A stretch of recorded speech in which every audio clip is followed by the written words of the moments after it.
പ്രാരംഭമായി പ്രാർത്ഥിച്ച് നമ്മുടെ ഹൃദയത്തിലെ ആ ഭാരങ്ങളെ ദൈവത്തെ സമർപ്പിച്ച് നന്ദി അർപ്പിച്ച് വിശുദ്ധ ഉപകാരങ്ങൾക്ക് നന്ദി അർപ്പിച്ച് വീണ്ടും ദിവസം ഈശ്വരത്തിന് പ്രാർത്ഥിച്ച് അബലത്തോടെ നമുക്ക് ദൈവത്തിനെതിരായിരിക്കാനും ദൈവവചനങ്ങളെ ഓർപ്പിച്ചുണർത്തി നമ്മളെ വീണ്ടും ദൈവവചനവുമായി ബന്ധിപ്പിച്ച് നിർത്തി തിരുവന ചിന്തയിലേക്ക് നമ്മളെ കൊണ്ടുവരുന്ന ദൈവവയ്ക്കാൻ അതിനോടെ ദൈവത്തെ സ്തുതിക്കുന്നു.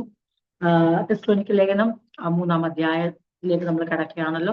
ആ ലേഖനം അങ്ങനെ തുടർന്ന് പോകുമ്പോൾ അതിന്റെ ബാക്കി ഭാഗമായിട്ട് വരുന്ന ഭാഗങ്ങളിലേക്കാണ് നമ്മൾ ഇന്ന് ചിന്തിച്ചിരിക്കുന്നത്. അത് 3-ാം അധ്യായത്തിലാണ് ഇങ്ങനെ കണ്ടിന്യൂ ചെയ്തെത്തുന്നത്. നമുക്ക് കഴിഞ്ഞ ആഴ്ചകളിലെ ചിന്തകളിലേക്ക് പോകാൻ ഞാൻ ആഗ്രഹിക്കുന്നില്ല. ദൈവനെ ഷെയർ ചെയ്യുന്ന സമയത്ത് എന്തെങ്കിലും കാര്യങ്ങൾ ദൈവത്തിന്റെ ആത്മാവിനെ ഓർപ്പിക്കണം എന്നുണ്ടെങ്കിൽ അങ്ങനെ ഒരു വിഷയം പോകാം. 3-ാം അധ്യായത്തിലേക്ക് ഞാൻ വേഗത്തിൽ കിടക്കുകയാണ്. ആകയാൽ സഹിച്ചുകൂടാനായിട്ട് ഞങ്ങൾ അഥേനയിൽ തനിച്ചിരിക്കേണ്ടി വന്നാലും വേണ്ടതില്ല എന്ന് വെച്ച് ഈ കഷ്ടങ്ങളിൽ ആരും കുലുങ്ങിപ്പോകാതിരിക്കേണ്ടതിന് നിങ്ങളെ സ്ഥിരപ്പെടുത്തുവാനും നിങ്ങളുടെ വിശ്വാസം സംബന്ധിച്ച് നിങ്ങളെ പ്രബോധിപ്പാനും ആയിട്ടാണ് നമ്മുടെ സഹോദരനും ക്രിസ്തുവിന്റെ സുവിശേഷ ഘോഷണത്തിൽ ദൈവത്തിന്റെ ശുശ്രൂഷനുമായ തിമോഥെയോസിനെ അയച്ചു. കഷ്ടം അനുഭവിപ്പാൻ നാം നിയമിക്കപ്പെട്ടിരിക്കുന്നുവെന്ന് നിങ്ങൾ തന്നെ അറിയുന്നുവല്ലോ. നാം കഷ്ടം അനുഭവിക്കേണ്ടി വരുമെന്ന് ഞങ്ങൾ നിങ്ങളോടുകൂടെ ഇരുന്നപ്പോൾ മുൻപ് കൂട്ടി പറഞ്ഞിട്ടുമുണ്ട്. അവണ്ണം തന്നെ സംഭവിച്ചു എന്ന് നിങ്ങൾ അറിയുന്നു. ഇത് നിമിത്തം എനിക്ക് ഒട്ടും സഹിച്ചുകൂടാഞ്ഞിട്ട് പരീക്ഷകൻ നിങ്ങളെ പരീക്ഷിച്ചുവോ, ഞങ്ങളുടെ പ്രയത്നം വെറുതെ ആയിപ്പോയോ എന്ന് ഭയപ്പെട്ട് ഞാൻ നിങ്ങളുടെ വിശ്വാസത്തിന്റെ വസ്തുത അറിയേണ്ടതിന് ആളയച്ചു. ഈ 1 തൊട്ട് 5 വരെയുള്ള വാക്യം ഞാൻ ഒരുമിച്ചുകൂടെ വായിച്ചു. കഴിഞ്ഞ ആഴ്ച ചിന്തിച്ചതിന്റെ കണ്ടിന്യൂഷൻ ആയിട്ട് തന്നെ നമ്മൾ ദൈവം ചിന്തിക്കുകയാണ്. ഞാൻ അന്നേരം ഓർപ്പിച്ചിരുന്നു, അപ്പോസ്തലനായ പൗലോസിന് ഒരു ഭയമുണ്ടായിരുന്നു. എങ്ങനെയാണ് ഇവരുടെ അവസ്ഥ? പരീക്ഷകൻ അല്ലെങ്കിൽ പ്രലോഭിപ്പിക്കുന്നവൻ അവരെ വല്ല പ്രലോഭനത്തിൽ അകപ്പെടുത്തിയോ, അവർ വിശ്വാസം ഇളകിയിട്ടുണ്ടോ എന്നുള്ള ചിന്ത തന്റെ മനസ്സിലുണ്ടായിരുന്നു. ആ ഒരു ഭയം തന്റെ ഉള്ളിൽ. ഇത് തെസ്സലോനിക്കയെ കുറിച്ച് മാത്രമല്ല, നമുക്ക് 2 കൊരിന്ത്യർ 11:3 വായിക്കുമ്പോൾ അവിടെയും നമുക്ക് വായിക്കാൻ പറ്റും. അപ്പോസ്തലനായ പൗലോസിന്റെ ആ കൺസേൺ, ചർച്ചിനെ കുറിച്ചുള്ള ആ കൺസേൺ, അത് നമുക്ക് അറിയാവുന്ന വേദഭാവമെങ്കിലും അതിനോട് റിലേറ്റഡ് ആയതുകൊണ്ട് ഞാൻ ഒന്ന് ചേർത്ത് വായിക്കാൻ ആഗ്രഹിക്കുന്നു. 2 കൊരിന്ത്യർ 11:3 അപ്പോസ്തലൻ കൊരിന്ത്യ വിശ്വാസത്തെ കുറിച്ച് കൺസേൺ ആയിക്കൊണ്ട് ഭയപ്പെട്ട് ചിന്തിക്കുന്ന ഒരു ഭാഗം. 2 കൊരിന്ത്യർ 2 കൊരിന്ത്യൻസ് ചാപ്റ്റർ 11 വേഴ്സ് 3. എന്നാൽ സർപ്പം ഹവ്വായെ ഉപായത്താൽ ചതിച്ചതുപോലെ നിങ്ങളുടെ മനസ്സ് ക്രിസ്തുയേശുവിനെ വിട്ടുള്ള ഏകാഗ്രതയും ക്രിസ്തുയേശുവിനോടുള്ള ഏകാഗ്രതയും നിർമ്മലതയും വിട്ട് വഷളായി പോകുമോ എന്ന് ഞാൻ ഭയപ്പെടുന്നു. അത് ആ ഭാഗം അങ്ങനെ അവിടെ നിൽക്കട്ടെ. അപ്പം അപ്പോസ്തലനായ പൗലോസ് കൊരിന്ത്യരെ കുറിച്ചും ഈ കൺസേൺ ഉണ്ടായിരുന്നു. അവരുടെ വിശ്വാസം ക്രിസ്തുവിനോടുള്ള ഏകാഗ്രതയും ആ നിർമ്മലതയ്ക്കും എന്തെങ്കിലും ഒരു ഇളക്കം തട്ടുമോ എന്നുള്ള ഭയം അപ്പോസ്തലനോട്. അവിടുത്തെയും വില്ലൻ ടെംപ്റ്റർ ആണ്, അവിടുത്തെ പ്രതിയോഗി സാത്താനാണ്. അതേ ഭാഗം തന്നെ ഇവിടെയും പറയുന്നു. എനിക്ക് ഒട്ടും സഹിച്ചുകൂടാഞ്ഞിട്ട് പരീക്ഷകൻ നിങ്ങളെ പരീക്ഷിച്ചുവോ എന്ന് ഞാൻ ചിന്തിച്ചിട്ട് എന്നിട്ട് ഞങ്ങളുടെ പ്രയത്നം വെറുതെ ആയിപ്പോയോ എന്ന് ഭയപ്പെട്ടു. ഈ ഒരു ഭാഗം മുന്നോട്ടുള്ള ഭാഗങ്ങൾ നമുക്ക് ചിന്തിക്കാനാണ് ഞാൻ ആഗ്രഹിക്കുന്നത്. അപ്പം ഓൾറെഡി ഇത് ഞാൻ പറഞ്ഞല്ലോ, തെസ്സലോനിക്ക ലേഖനം എഴുതുന്നതിന്റെ പശ്ചാത്തലം പറഞ്ഞപ്പം ഇത് ഒന്ന് പറഞ്ഞ ഭാഗങ്ങളാണ്. അങ്ങനെ അപ്പോസ്തലന് തനിക്ക് പോകാൻ കഴിയത്തില്ല എന്നുള്ള അവസ്ഥ വന്നപ്പോൾ, അപ്പൊ ആകയാൽ സഹിച്ചു കൂടാഞ്ഞിട്ട് ഞാനത് പറഞ്ഞിരുന്നു. എന്താണ് അതിന്റെ അർത്ഥം, എന്താണ് അത് അവിടെ അർത്ഥമാക്കുന്നത്? അതുകൊണ്ട് നമ്മൾ 2-ൽ ഓൾറെഡി ചിന്തിച്ചത് എന്തുവാ? കാണാൻ ആഗ്രഹിച്ചു, കാണാൻ കഴിഞ്ഞില്ല, എന്നിട്ട് അത് ദൈവം വഴി ഒരുക്കുമെന്നറിയാം.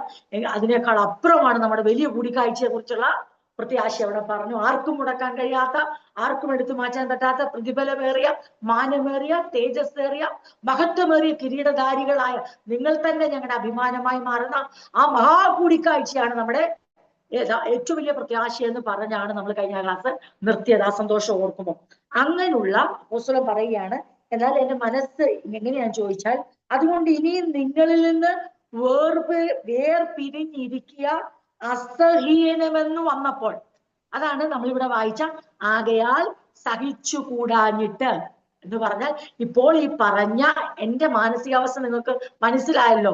ഞാൻ ആഗ്രഹിച്ചു, ബഹുകാംക്ഷയോടെ വാഞ്ചിച്ചു, ഒത്തിരി പ്രാവശ്യം അതിനുവേണ്ടി മുതിർന്നു, എന്നിട്ട് പറ്റിയില്ല. പക്ഷെ അത് എന്നെ നിരാശപ്പെടുത്തുന്നില്ല.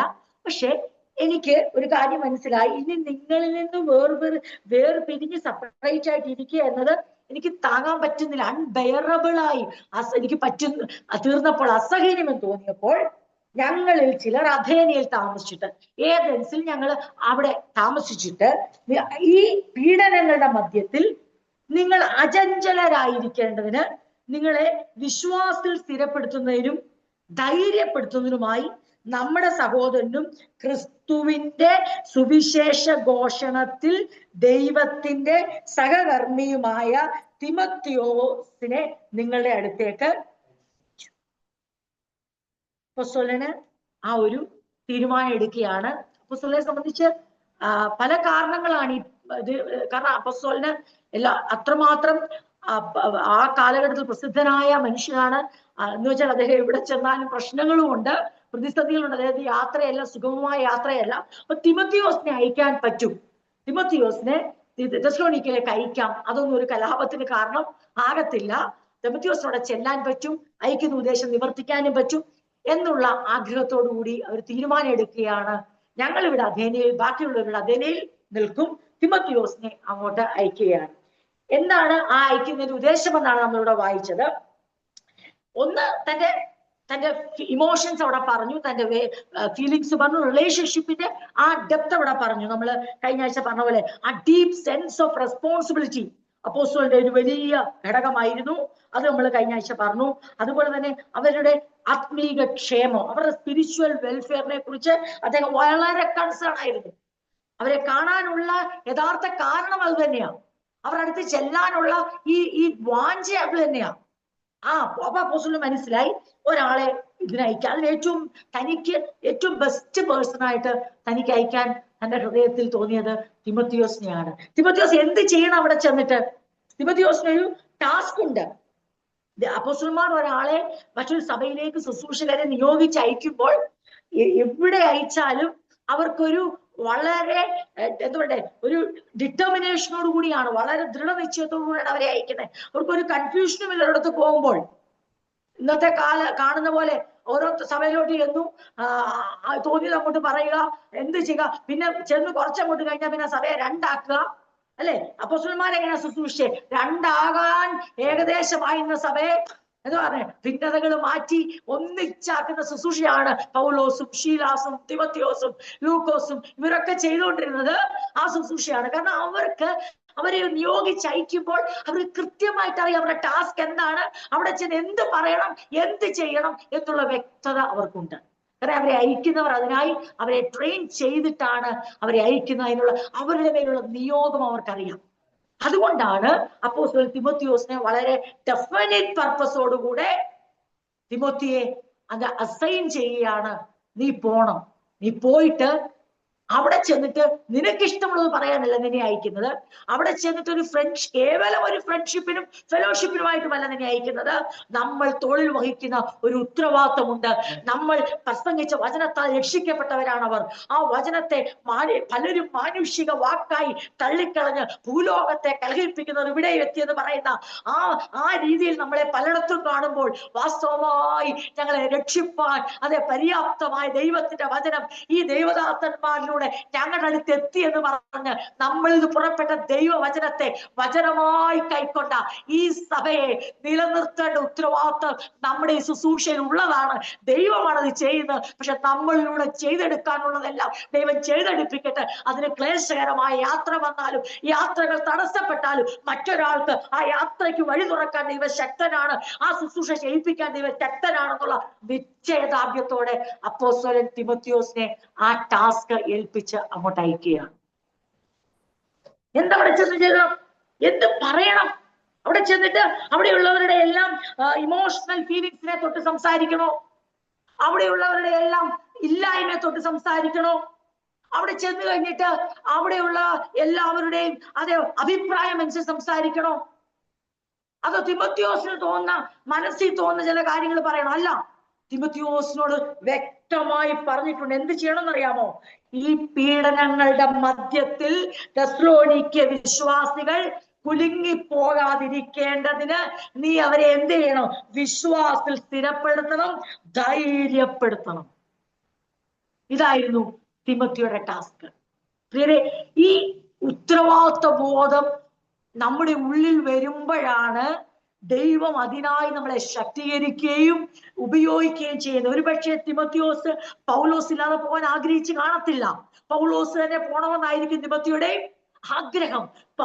തിമോത്തിയോസിന് നന്നായിട്ട് അറിയാം, ഞാൻ പൗലോസിനൊരു പകരക്കാരനല്ല, പൗലോസിന്റെ പകരക്കാരനായിട്ടല്ല തിമോത്തിയോസ് പോന്ന. പക്ഷെ പൗലോസിന്റെ സഹശുശ്രൂഷകനായി തന്റെ നിയോഗം ഏറ്റെടുത്ത് പോകുമ്പോൾ പൗലോസിനറിയാം, തിമോത്തിയോസിനറിയാം, എന്നെ പൗലോസിനോട് തയച്ചാൽ അവർ അയക്കാൻ പോകുമ്പോൾ അവിടെ എന്റെ ഭീരുത്വത്തെ കുറിച്ച് പറഞ്ഞു നിൽക്കുകയല്ല, എന്റെ ബലഹീനത പറഞ്ഞു നിൽക്കുകയല്ല, എന്റെ ഉദര സംബന്ധമായ രോഗത്തെ പറഞ്ഞ് യാത്രകളെ ഒഴിവാക്കുകയല്ല, പിന്നെയോ പോകാൻ പറഞ്ഞാൽ പോകുന്ന, അനുസരിക്കുന്ന ആ നല്ല മനോഭാവം തിമോത്തിയോസിന് ഉണ്ടായിരുന്നുകൊണ്ട് പൗലോസിന് ഏത് ദുഃഖത്തിലും ഏത് പ്രയാസം തിമോത്തിയോസ് ആശ്വാസകനായിരുന്നു.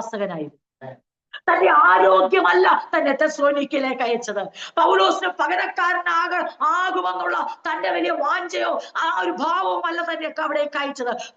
തനിക്ക് കഴിയത്തില്ല എന്ന് കരുതുന്ന അവസ്ഥയിലും എന്നെ കൊണ്ട് ഇതിനാകുമോ എന്ന് തോന്നുന്ന അവസ്ഥയിലും തിമോത്തിയോസ് പ്രയോജനപ്പെടാനുള്ള കാരണം തന്റെ ശാരീരിക ആരോഗ്യവുമല്ല, തന്റെ മാനസിക ആരോഗ്യമല്ല, തന്റെ ആത്മീക കരുത്തുമല്ല, പിന്നെയോ തന്റെ ഗുരുക്കന്മാരോട്, തന്റെ ആത്മീയ പിതാക്കന്മാരോടുള്ള തന്റെ അനുസരണമാണ് തന്നെ പ്രയോജനപ്പെടുത്തിയത്. ഇന്ന് രാത്രി വിളിച്ചു പറയട്ടെ പ്രിയരെ, പലപ്പോഴും ബലഹീനതകൾ പറഞ്ഞ്, അസൗകര്യങ്ങൾ പറഞ്ഞ്, അസമയങ്ങൾ പറഞ്ഞ്, അതെ പല കാരണങ്ങൾ പറഞ്ഞ് പലരും ദൈവം ഏൽപ്പിച്ച നിയോഗത്തിൽ നിന്ന് പിന്മാറുമ്പോൾ ഒരു തിമോത്തിയോസ് നമ്മുടെ മുമ്പിൽ മാതൃകയാണ്. അവരെ സാരമായി ബാധിച്ചിരുന്ന, വളരെ ക്രോണിക് ഒരു ഇൽനെസ്സിലൂടെ കടന്നു പോകുന്ന മനുഷ്യൻ, പല അവസരങ്ങളിലും പല ബുദ്ധിമുട്ടുകൾ നേരിടുന്ന ഒരാൾ. നമുക്കറിയാമല്ലോ, ഉദര സംബന്ധമായി ഒരാൾക്കൊരു രോഗമുണ്ടെങ്കിൽ അവർക്ക് ഏറ്റവും പ്രയാസമുള്ള കാര്യം ലോങ് ജേർണിയാണ്. ശരീരത്തിനൊരു ബലഹീനതയുണ്ടെങ്കിൽ, അവർക്ക് അങ്ങനെയുള്ള പ്രശ്നങ്ങൾ ഉണ്ടെങ്കിൽ കടലിൽ കൂടെയും കരയിൽ കൂടെയും ഒക്കെയുള്ള വ്യത്യസ്ത ക്ലൈമറ്റിലുള്ള യാത്രകളും വ്യത്യസ്ത രാജ്യത്തിലെ ഭക്ഷണങ്ങളും അവനെ തളർത്തുമെന്നറിയാം. പക്ഷേ അവന്റെ ശാരീരിക ബലഹീനതയല്ല ഈ യാത്രയ്ക്ക് അവനെ ഒരുക്കിയത്. പിന്നെയോ അവരുടെ തോളിലുള്ള, അവരുടെ ഹൃദയത്തിലുള്ള ദൈവം അവരെ പരമേൽപ്പിച്ച ആ ഡീപ് സെൻസ് ഓഫ് റെസ്പോൺസിബിലിറ്റി, അഗാധമായ ആ ഉത്തരവാദിത്വ ബോധം പൗലോസ് തന്റെ മേൽ കൈമാറിയപ്പോൾ പൗലോസിനെ ധിക്കരിക്കാൻ തിമോത്തിയോസിനായില്ല.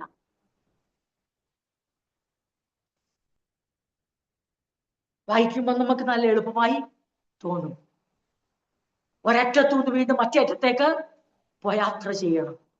ഇന്നത്തെ പോലെ യാത്രകൾ എളുപ്പമല്ല, ആത്മീക ബലവുമല്ല. കാരണം തിമോത്തിയോസ് ഒരിക്കലും പൗലോസുമായി തന്നെ ഒരിക്കലും കമ്പയർ ചെയ്തിരുന്നില്ല. ഏറ്റവും അധികം പോകാൻ ആഗ്രഹിച്ച പൗലോസ് തിമോത്തിയോസ് വേണേ പറയാം, താൻ അപ്പന് തുല്യം കരുതുന്ന പൗലോസ് തന്റെ മകന് തുല്യം കരുതുന്ന തിമോത്തിയോസിന് പറയാം, അപ്പോസ്തലനാ, താങ്കൾ പോകേണ്ടത് ഞാൻ പോയാൽ വല്ലതും നടക്കുവോ? താങ്കൾ പോയി ബലപ്പെടുത്തേണ്ടത് താങ്കളുടെ ശിഷ്യനായ, ഇപ്പോൾ മെല്ലെ വളർന്നു വരുന്ന, പിച്ച വെച്ച് വരുന്ന, അങ്ങയുടെ ഉപദേശത്തിൽ വളർന്നു വരുന്ന ആ പാഠശാലയിലൂടെ കടന്നു പോകുന്ന ഞാനിപ്പോൾ പോയാൽ നടക്കുമോ എന്നുള്ള ചോദ്യം ഉയരാൻ എന്നറിയാവോ? കാരണം അപ്പോസ്തലനായ പൗലോസ് തിമോത്തിയോസിനോട് നീ പോകാം, അതാണ് ദൈവം എന്ന് പറഞ്ഞാൽ അതിന് മറുചോദ്യമില്ല. കാരണം പൗലോസ് യാത്രകളെ മടുത്തത് കൊണ്ടോ വെറുത്തത് കൊണ്ടോ ഒരിടത്ത് പോകാൻ തനിക്ക് കഴിയാത്തത് കൊണ്ടോ അല്ലെങ്കിൽ തന്റെ സേഫ് സോൺ, കംഫോർട്ടബിൾ സോൺ അന്വേഷിച്ചത് കൊണ്ടോ അല്ല, തനിക്കതിന് കഴിയാതെ വരുന്ന പല കാരണങ്ങളുണ്ട്. അപ്പോൾ അപ്പോസ്തലന് മനസ്സിലായി, ദൈവത്തിന്റെ ഹിതമാണ് തിമോത്തിയോസിനെ അങ്ങോട്ട് അയക്കുക, അതാണ് ഇപ്പോൾ നടക്കേണ്ടത്. നമുക്കിവിടെ കാണാൻ പറ്റും, തിമോത്തിയോസിന്റെ യാത്ര സാത്താൻ മുടക്കുന്നില്ല, തിമോത്തിയോസിന്റെ യാത്രയ്ക്ക് തടസ്സം വരുന്നില്ല. തിമോത്തിയോസിന് പോകാൻ പറ്റുന്നുണ്ട്, തിമോത്തിയോസിനോട് ശുശ്രൂഷിക്കാൻ പറ്റുന്നുണ്ട്, തിമോത്തിയോസിനോട് ബലപ്പെടുത്താൻ പറ്റുന്നുണ്ട്, തിമോത്തിയോസിന് സന്തോഷ വാർത്തയുമായി മടങ്ങി വരാനും കഴിയുന്നുണ്ട്. അപ്പോൾ ഒരു കാര്യം മനസ്സിലായല്ലോ, ദൈവം നമ്മുടെ ജീവിതത്തിൽ അനുവദിക്കുന്ന പെർമിറ്റ് ചെയ്യുന്ന എല്ലാ തടസ്സങ്ങളുടെയും പിന്നിൽ ദൈവത്തിന് മഹത്വകരമായ ഉദ്ദേശം ഉണ്ടെന്നുള്ളത് ഒരു ദൈവ വൈദ്യൻ പോലും, ഒരു ശുശ്രൂഷകൻ പോലും, ഒരു വിശ്വാസി പോലും മറന്നു പോകാൻ പാടില്ല. അല്ലാതെ സാത്താൻ ഇങ്ങനെ പ്രബലനായിട്ട് ഞാൻ പോളിനെ വിടത്തില്ല, ഞാൻ തിമോത്തിയോസിനെ വിടത്തില്ല, ഞാൻ ലൂക്കോസിനെ വിടത്തില്ലെന്ന് പറഞ്ഞ ഇങ്ങനെ അജാനുബാഹുവായിട്ട് അതെ അവനിങ്ങനെ നിൽക്കുകയല്ല. പിന്നെയോ അങ്ങനെ ഒരു സംഭവം അല്ല ഇവിടെ ഉദ്ദേശിക്കുന്നത്. ഇവിടെ ഉദ്ദേശിക്കുന്നത് പൗലോസിന് അവിടേക്ക് പോകാൻ കഴിയാതവണ്ണമുള്ള പല തടസ്സങ്ങൾ. അദ്ദേഹം ഒരു ഫേമസ് പ്രീച്ചറാണ്. അദ്ദേഹം രാജ്യാന്തരങ്ങൾ സന്ദർശിച്ച് അതെ സുവിശേഷം അറിയിക്കുന്ന ഒരു അറിയപ്പെടുന്ന മിഷണറിയാണ്. അദ്ദേഹത്തിന്റെ വരവിനെ പലരും തടുക്കുന്നുണ്ട്. കാരണം അദ്ദേഹം വന്നാൽ ശക്തമായ വിടുതലുകളും ദൈവപ്രവൃത്തികളും നടക്കുന്നുണ്ട്. മറുവശത്ത് കലഹവുമുണ്ട്. അത് പൗലോസിന്റെ യാത്രയെ എപ്പോഴും തടുക്കുന്ന ഒരു കൂട്ടമുണ്ട്. പൗലോസിന് അറിയാം. അതുകൊണ്ട് പൗലോസിന് യാത്രകൾ അത്ര സുഗമമായില്ല. പക്ഷെ പൗലോസിന് അറിയാം ഇതൊരു അവസരമാണ്. ആരെ അപ്പോയിന്റ് ചെയ്യുവാൻ, ആരെ അസൈൻ ചെയ്യുവാൻ? തിമോത്തിയോസിനെ അസൈൻ ചെയ്യുവാൻ. ഇന്ന് രാത്രി ഒരു കാര്യം കൂടെ വിളിച്ചു പറയട്ടെ. 2 ലേഖനങ്ങൾ, അതേ തെസ്സലോനിക്ക ലേഖനം 1ഉം 2ഉം ലേഖനങ്ങൾ അനുഗ്രഹമായി സഭയ്ക്ക് ലഭിച്ചു എന്നുള്ള മഹത്തായ ദൈവപ്രവൃത്തിയോടൊപ്പം തന്നെ അതേ വളരെ ഭീരുവെന്നും ബലഹീനെന്നും കരുതുന്ന ഒരു തിമോത്തിയോസിനെ അപ്പോയിന്റ് ചെയ്ത് തെസ്സലോനിക്ക സഭയിലേക്ക് അയച്ച് ശുശ്രൂഷിച്ച് മടക്കി വരുത്തുന്ന ഒരു ദൈവപ്രവൃത്തി കൂടെ അതിനകത്തുണ്ടായിരുന്നു. ദൈവം സകലതും നന്മയ്ക്കായി കൂടി വ്യാപരിപ്പിക്കും. തുടക്കത്തിൽ അത് മനസ്സിലാകത്തില്ല. പക്ഷെ ഒന്ന് അനുസരിച്ച് നോക്ക്, അനുസരിച്ച് നോക്ക്, ഒന്ന് ചുവട് വെച്ച് നോക്ക്, അല്പമായി മുന്നോട്ട് കാലെടുത്ത് വെച്ച് നോക്ക്. അപ്പോൾ തിരിഞ്ഞു നോക്കുമ്പോൾ മനസ്സിലാകും എത്ര മനോഹരം, എത്ര അഗാധം ദൈവത്തിന്റെ പ്രവൃത്തി, എത്ര ആഴമേ അങ്ങയുടെ വിചാരങ്ങൾ, അങ്ങയുടെ ദയ എത്ര വലുത്, അങ്ങയുടെ പ്ലാനും പദ്ധതികളും എത്ര അഗോചരമാണ്, അൺസേർച്ചബിൾ ആണ്. പക്ഷെ അത് അനുസരിക്കുന്നവർക്ക് മാത്രമേ മനസ്സിലാക്കാൻ പറ്റൂ. നാഴികയ്ക്ക് 46 വട്ടം. അതെന്തുകൊണ്ടാ അങ്ങനെ? ഇപ്പൊ ഞാൻ തന്നെ പോണോ? വേറെ ആരുമില്ലേ പോകാൻ? യാത്ര ബുദ്ധിമുട്ടല്ലേ? എനിക്ക് വയറ്റിൽ അസുഖം ഉണ്ടെന്ന് അറിയത്തില്ലേ? എന്നെ തന്നെ വിടണോ? ഇങ്ങനെ ചോദിക്കുന്നവർക്കൊന്നും ആ ദൈവമഹത്വം മനസ്സിലാക്കാൻ കഴിയത്തില്ല. അവരുടെയൊക്കെ പ്രശ്നം എന്നറിയോ? അവർക്കൊന്നും ജീവിതത്തിൽ ഓപ്പർച്യൂണിറ്റി ഉപയോഗിക്കാൻ ഈ obstacle, it was an obstacle for Paul, but it made an opportunity for Timothy. പൗലോസിന് ഒരു ഒബ്സ്റ്റക്കിൾ വന്നപ്പോൾ തിമോത്തിക്ക് അത് ഓപ്പർച്യൂണിറ്റി ആയി മാറി. ഗുരുവിനെ തള്ളിയിട്ട്, ആത്മീയപിതാവിനെ തള്ളിയിട്ട് ഞാൻ പോകാൻ പറഞ്ഞ തിമോത്തി അല്ല. അങ്ങനെ ഒരു ഓപ്പർച്യൂണിറ്റിക്കും ആഗ്രഹിക്കാത്ത വളരെ സൗമ്യനും അതേ ഒരു ചിമ്മിടാന്ന് അവനെ പറയുന്നത് ഒരു ഭീരുവായിരുന്നു. അതുകൊണ്ടാണ് പൗലോസിന് പലപ്പോഴും അവനെ ശക്തമായി ബലപ്പെടുത്തേണ്ട വന്നു, ശക്തമായി അവരെ അതെ മോട്ടിവേറ്റ് ചെയ്യേണ്ട വന്നിട്ടുണ്ട്. അല്ല ഞാൻ പോകാം, അങ്ങേക്ക് വയ്യായോ എന്നാ ഞാൻ പോയേക്കാന്ന് പറയുന്ന ധൈര്യശാലി ഒന്നും അല്ലായിരുന്നു തിമോത്തിയോസ്. അങ്ങ് ഇവിടെ ഇരുന്നോ, അതിനാണ് പ്രശ്നം, ഞാൻ പോയേക്കാന്ന് പറഞ്ഞ് ചാടി വീഴുന്ന അങ്ങനൊന്നും അല്ല പ്രിയപ്പെട്ടവരെ ശുശ്രൂഷ. നാം പലപ്പോഴും ബലഹീനത ശരീരത്തിൽ അനുഭവിക്കുമ്പോൾ മനസ്സിൽ നമുക്ക് വലിയ കരുത്ത് കാണത്തില്ല. പക്ഷെ ദൈവ നിയോഗം വരുന്നത് നമ്മുടെ മാനസിക കരുത്ത് നോക്കിയോ, ശാരീരിക ബലം നോക്കിയോ, സൗഖ്യം നോക്കിയോ, ആരോഗ്യമാണെന്ന് നോക്കിയിട്ടോ അല്ല. പിന്നെയോ കർത്താവിന് കരുണ തോന്നുന്നവരോട് കരുണ തോന്നുകയും ദയ തോന്നുകയും ചെയ്യുമ്പോൾ നീ പോക എന്ന് പറയുമ്പോൾ അടിയനിത എന്ന് പറയുന്നവനെയാ ദൈവത്തിന് വേണ്ടത്. So it was an obstacle for Paul, but God made that obstacle into an opportunity for Timothy. പൗലോസിന്റെ ജീവിതത്തിലുണ്ടായ ആ യാത്രാ തടസ്സം തിമോത്തിയോസിന് ഒരവസരമാക്കി ദൈവം മാറ്റി. അതാണ് നമ്മുടെ ദൈവം. അവിടെ ചെന്ന് നീ പോന്ന് ആ യാത്ര ആരംഭിക്കുമ്പോ തൊട്ട് ആ യാത്ര കഴിഞ്ഞ് മടങ്ങി വരുന്നത് വരെ തിമോത്തിക്ക് അറിയാമായിരുന്നു what I have to do, what I have to preach. എനിക്ക് ഞാൻ എന്ത് ചെയ്യണം, ഞാൻ എന്ത് പ്രസംഗിക്കണം, ഞാൻ എന്ത് സന്ദേശം അവിടെ കൈമാറണം, അവിടുത്തെ എന്ത് സന്ദേശം ഞാൻ ഇവിടെ കൊണ്ടുവരണം.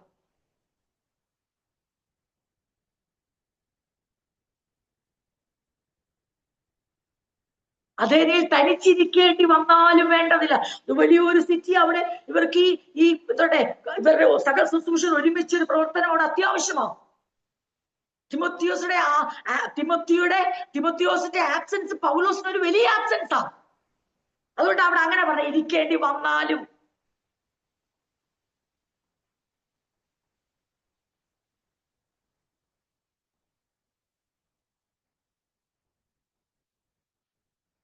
ഉദ്ദേശം വേണ്ടതില്ല എന്ന് വെച്ച് ഈ കഷ്ടങ്ങളിൽ ആരും കുലുങ്ങിപ്പോകാതിരിക്കേണ്ടതിന് നിങ്ങളെ സ്ഥിരപ്പെടുത്തുവാനും നിങ്ങളുടെ വിശ്വാസം സംബന്ധിച്ച് നിങ്ങളെ പ്രബോധിപ്പിക്കാനുമായിട്ട് നമ്മുടെ സഹോദരനും ക്രിസ്തുവിന്റെ സുവിശേഷ ഘോഷണത്തിൽ ദൈവത്തിന്റെ ശുശ്രൂഷമായ തിമോത്തിയോസിനെ അയച്ചു.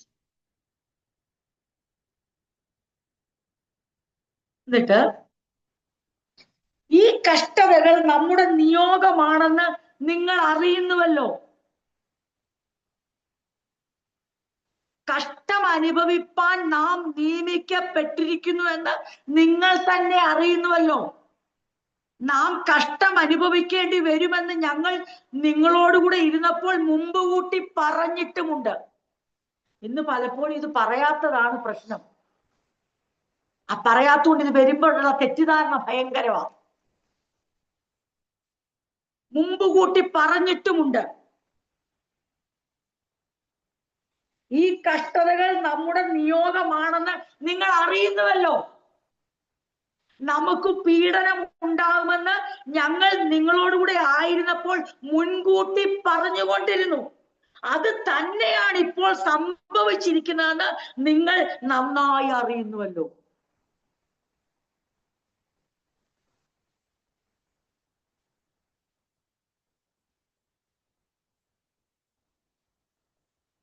ഇത് നിമിത്തം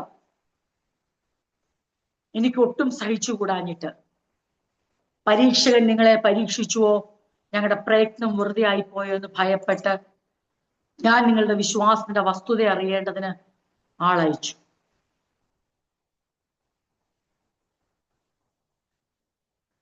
നിങ്ങൾ കഷ്ടങ്ങളിലൂടെ കടന്നു പോകുന്നു. അപ്പോൾ നിങ്ങളുടെ മനോഭാവം എന്തുവാ? എങ്ങനെയാ നിങ്ങൾ വിശ്വാസത്തോടെ കടന്നു ആ സമയത്ത് സ്ഥിരപ്പെട്ടിരിക്കുന്നു? നിങ്ങളിൽ നിന്ന് വേർപിരിഞ്ഞിരിക്കുന്നത് അസഹ്യമായപ്പോൾ, കാരണം അപ്പോസ്തലന് പല സഭകളിലും വർഷങ്ങളോളം ചെലവഴിക്കാൻ പറ്റിയിട്ടുണ്ട്, ഇവരോടൊപ്പം ചെലവഴിക്കണമെന്ന് ആഗ്രഹമുണ്ട്. പക്ഷെ അത് കഴിയാതെ വന്നപ്പോൾ നിങ്ങളുടെ വിശ്വാസത്തിന്റെ നിജസ്ഥിതി അറിയാനാണ് ഞാൻ ആളയച്ചത്.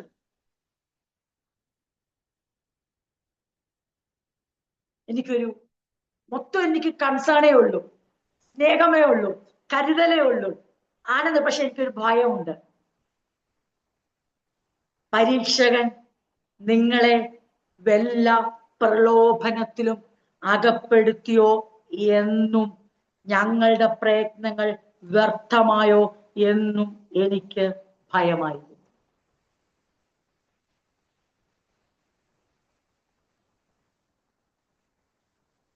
പരീക്ഷകനെ ഭയപ്പെടുന്നു നല്ല ഇവിടുത്തെ അർത്ഥം. അപ്പൊ ഞാൻ ഈ ഭാഗം ഇന്ന് ചിന്തിച്ചപ്പം ഞാൻ അതിന്റെ ചില ഭാഗങ്ങൾ നിങ്ങളോട് പങ്കുവെക്കാൻ ഹൃദയത്തിൽ ദൈവത്തിന്റെ ആത്മാവ് തന്ന ചില ചിന്തകൾ. നമുക്കറിയാവുന്ന വളരെ ഇതൊന്നും പുതിയ ചിന്തകളെന്ന് ഞാൻ അവകാശപ്പെടുകയല്ല, എന്നാൽ നമ്മുടെ ഹൃദയത്തിൽ ഒന്നും കൂടെ നാം ചിന്തിച്ചത് ഒന്നും കൂടെ ചിന്തിപ്പാൻ ചില കാര്യങ്ങൾ എന്നെ മനസ്സിൽ ദൈവത്തിന്റെ ആത്മ ഓർപ്പിച്ചത് ഞാനൊന്ന് പങ്കുവെക്കാൻ ആഗ്രഹിക്കുന്നത്. അപ്പോസ്തലനായ പൗലോസ് അവരുടെ കഷ്ടങ്ങളെ, സഫറിങ്സിനെ കുറിച്ച് പറഞ്ഞിട്ട് പ്രലോഭൻ, പരീക്ഷകൻ നിങ്ങളെ വല്ല പ്രലോഭനത്തിലും അകപ്പെടുത്തിയോ എന്നാണ് കണക്ട് ചെയ്യുന്നത്. അപ്പം നമുക്ക് ഈ ഭാഗത്തു നിന്നും വേറെ ഒന്ന് രണ്ട് വേദഭാഗങ്ങളിലും ചിന്തിപ്പാൻ കഴിയുന്ന ഒരു കാര്യം, നമ്മുടെ ജീവിതത്തിൽ നമ്മൾ സഫറിങ്സിലൂടെ പോകുമ്പോൾ പിശാച് എങ്ങനെയാണ് നമ്മളെ പ്രലോഭിപ്പിക്കുന്നത്. ഇത് നമ്മുടെ ദൈവസഭയിലെ നമുക്കറിയാവുന്ന ഒരു പുതിയ സന്ദേശമേ അല്ല, ഇതൊക്കെയാണ് നമ്മുടെ സന്ദേശങ്ങൾ അല്ലേ. നമ്മളെ ദിനംതോറും ട്രെയിൻ ചെയ്യുന്ന സന്ദേശങ്ങളാണ് ഇതൊക്കെ. അങ്ങനെ നമുക്കറിയാം ടെംപ്റ്റേഷൻ വിവിധ തരത്തിലുണ്ട്. നമ്മളെ പാപത്തിലേക്ക് കൊണ്ടുപോകാൻ, ലോകത്തിന്റെ മോഹങ്ങളിലേക്ക് ആകർഷിക്കുന്ന, നമ്മളെ ടെംപ്റ്റ് ചെയ്യുന്ന പിശാചിന്റെ ടെംപ്റ്റേഷൻ നമ്മുടെ ക്യാരക്ടർ ഡിഫക്റ്റിലൂടെ, നമ്മുടെ സ്വഭാവ വൈകല്യത്തിലൂടെ എത്ര ദൈവം മുന്നറിയിപ്പ് തന്നിട്ടും നമ്മൾ മാറ്റാൻ തയ്യാറാകാത്ത സ്വഭാവ വൈകല്യത്തിലൂടെ, അത് അപ്പോസ്തലൻ പറയുന്നുണ്ട്.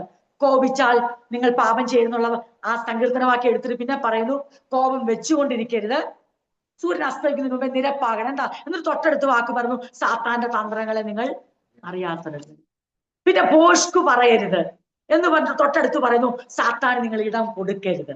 അപ്പൊ നമ്മുടെ ക്യാരക്ടർ മാറി മാറി ദൈവം പറയുന്നുണ്ട്. പോസ്റ്റ് പറയരുത്. പിന്നെയും ഇച്ചിരി കള്ളം പറയാൻ ജീവിക്കാൻ പറ്റുമോ? അപ്പൊ പിന്നെ സാത്താനും തീരുമാനിക്കും നല്ല കാര്യം, നീ കള്ളം പറഞ്ഞു, എനിക്കും ഇപ്പൊ ഒരു വാതിൽ നീ തുറന്ന് തരികയും. സാത്താന് ഭയങ്കര സന്തോഷം നമ്മള് അങ്ങനെ പറയുന്നത്. ഇച്ചിരി കള്ളം പറയാ ജീവിക്കാം, എന്നാ ആയിക്കോട്ടെ. അപ്പൊ എനിക്കും നമുക്ക് അങ്ങോട്ടും ഇങ്ങോട്ടും അണ്ടർസ്റ്റാൻഡിങ് ഇപ്പം നീയും പറയണം ഇടയ്ക്കിടയ്ക്ക് കള്ളം, നമുക്ക് ഇങ്ങനെയൊക്കെയല്ലേ ജീവിക്കാൻ പറ്റും. അപ്പൊ പറഞ്ഞ വിശാലും പറയും എനിക്ക് ഇങ്ങനെയൊക്കെയല്ലേ നിങ്ങളുടെ അടുത്തൊക്കെ ഒന്ന് വന്നു പോയി നിൽക്കാൻ പറ്റത്തുള്ളൂ. അപ്പൊ അതൊരു അണ്ടർസ്റ്റാൻഡിങ്ങാ, അങ്ങോട്ടും ഇങ്ങോട്ടും കൂടെ ഒരു വാതില. ഞാൻ എന്റെ ഒരു എക്സ്ക്യൂസ് പറയും, നീയും പറയണം ഇങ്ങനെയൊക്കെയല്ലേ എനിക്ക് ദൈവമക്കളുടെ ഇടയിൽ, അല്ലാ ദൈവം എന്നെ സമ്മതിക്കത്ത് പോലും ഇല്ല. നിങ്ങളൊരു വാതിൽ തുറന്നാൽ അത് എനിക്കോട്ട് കയറാനും പറ്റും. അപ്പൊ നിങ്ങളെ സംബന്ധിച്ച് ഇങ്ങനെയൊക്കെ ജീവിക്കാൻ പറ്റത്തുള്ളൂ. അതൊരു വാതില. പിന്നെ കോപിക്കാതെ ആർക്കെങ്കിലും ജീവിക്കാൻ പറ്റുമോ? പിന്നെ ഇപ്പൊ രാവിലെ കോപിച്ച ഉടനെ സൂര്യൻ അസ്തമിക്കാൻ നോക്കി നിൽക്കാൻ പോകല്ലേ അങ്ങോട്ട് നിരപ്പാകാൻ? അങ്ങനൊന്നും പറ്റത്തില്ല. ആയിക്കോട്ടെ, അപ്പോഴും സാത്താന് ഭയങ്കര സന്തോഷം. കാരണം അങ്ങനെ കോപം വെച്ചുകൊണ്ടിരിക്കുമ്പോഴാണ് എനിക്കൊരു അതിഥിയായി അങ്ങോട്ട് വരക്കാം. അപ്പൊ അങ്ങനെ നമ്മളൊരു അണ്ടർസ്റ്റാൻഡിങ്ങിൽ അങ്ങോട്ട്, അങ്ങനെയുള്ള ഒരു സാത്താനും തമ്മിൽ ഭയങ്കര അണ്ടർസ്റ്റാൻഡിങ്ങാ. കാരണം അവർക്ക് പറ്റുന്നില്ല, അവർക്കത് ദൈവസ്ഥലിൽ സറണ്ടർ ചെയ്യാൻ പറ്റുന്നില്ല. കർത്താവെ ഞാൻ കോപിച്ചു, അത് തെറ്റാണ്, എനിക്കും സാത്താൻ ഇടം കൊടുക്കണ്ട, എനിക്ക് സാത്താന്റെ തന്ത്രങ്ങളെ അറിയാം, എനിക്ക് ഇതിനെ ഓവർകം ചെയ്യണമെന്ന് പറയുന്ന ഓരോരുത്തന്റെ അതെ ജീവിതത്തിന്റെ അടുത്ത് പോലും അവനെ ചെഞ്ച് ചെയ്യാൻ പറ്റത്തില്ല. കാരണം അവന് മനസ്സിലായി ഞാൻ കോപിച്ചു, തെറ്റായിപ്പോയി, അത് വെച്ചുകൊണ്ടിരുന്നാൽ അപകടമാ. ഞാൻ കള്ളം പറഞ്ഞു, തെറ്റായിപ്പോയി, ഇത് ശീലിച്ചാൽ അപകടമാ. അപ്പൊ സാത്താൻ പറയും ഒരു അണ്ടർസ്റ്റാൻഡിങ് ഇല്ല നിനക്ക്, കാരണം ഒരു ഉള്ള കിളിവാതിലൂടെ നീ അടച്ചു കളയുക. ഒരു ചെറിയ വാതിൽ പോലും നമ്മൾ അടയ്ക്കാം. നമ്മുടെ തെറ്റുകളെ തിരുത്തിക്കൊണ്ട് സ്വഭാവ വൈകല്യങ്ങളെ മനസ്സിലാക്കിക്കൊണ്ട് ദൈവത്തിന് തന്നെ സറണ്ടർ ചെയ്യുമ്പോൾ, അത് നമ്മൾ ആ യാക്കോബിന്റെ ലേഖനത്തിൽ വായിക്കണം. ഞാൻ ആ വാക്യം വായിക്കാം. അതിന് മുമ്പ് ഞാനിത് പറയും. ഇങ്ങനെ വിവിധ മേഖലകൾ നമുക്കറിയാം. എന്നാൽ ഈ കോണ്ടെക്സ്റ്റിൽ ചിന്തിക്കുമ്പോൾ ഇവിടെ അപ്പോസ്തലൻ ഭയപ്പെടുന്നത് എന്തെന്ന് ചോദിച്ചാൽ, ഇവരെ സംബന്ധിച്ച് ഞാൻ പറഞ്ഞല്ലോ ഇവരൊരു യങ് ചർച്ചാണ്. ആ പുതിയ ചർച്ച് വളർന്നു വരുമ്പോൾ ഇവർക്ക് അപ്പോസ്തലന്റെ ഭയം, ഞങ്ങളുടെ വേല വെറുതെ ആയി പോയോ, ഞങ്ങളുടെ അധ്വാനങ്ങളൊക്കെ വെറുതെ ആയി പോയോ എന്ന് ചിന്തിക്കാൻ കാര്യം സഫറിങ്സിനെ കുറിച്ച് പറഞ്ഞിട്ട് പറയുകയാണ്. അപ്പൊ നമുക്കൊരു ചോദ്യം ചോദിക്കാം. പലരും പറയുന്നേ ഈ സഫറിങ്സ് ആണോ സാത്താന്റെ ടെംപ്റ്റേഷനായി കാണണ്ടേ? ആരെങ്കിലും പറയാണ് അപ്പൊ നിങ്ങൾക്ക് ഈ സഫറിങ്സ് ഒന്നും വന്നിട്ട് ഇതുവരെ തലയ്ക്കൊരു വെളിച്ചം വന്നില്ലേ പിശാചാ ഇതൊക്കെ ചെയ്യുന്നെന്ന്? പക്ഷെ നമ്മൾ എന്തോ ഇപ്പൊ ഇവിടെ വായിച്ചേ? സഫറിങ്സിനെ കുറിച്ച് എന്തോ നമ്മൾ ഇവിടെ വായിച്ചത്? ഒന്നുകൂടെ വായിക്കാം.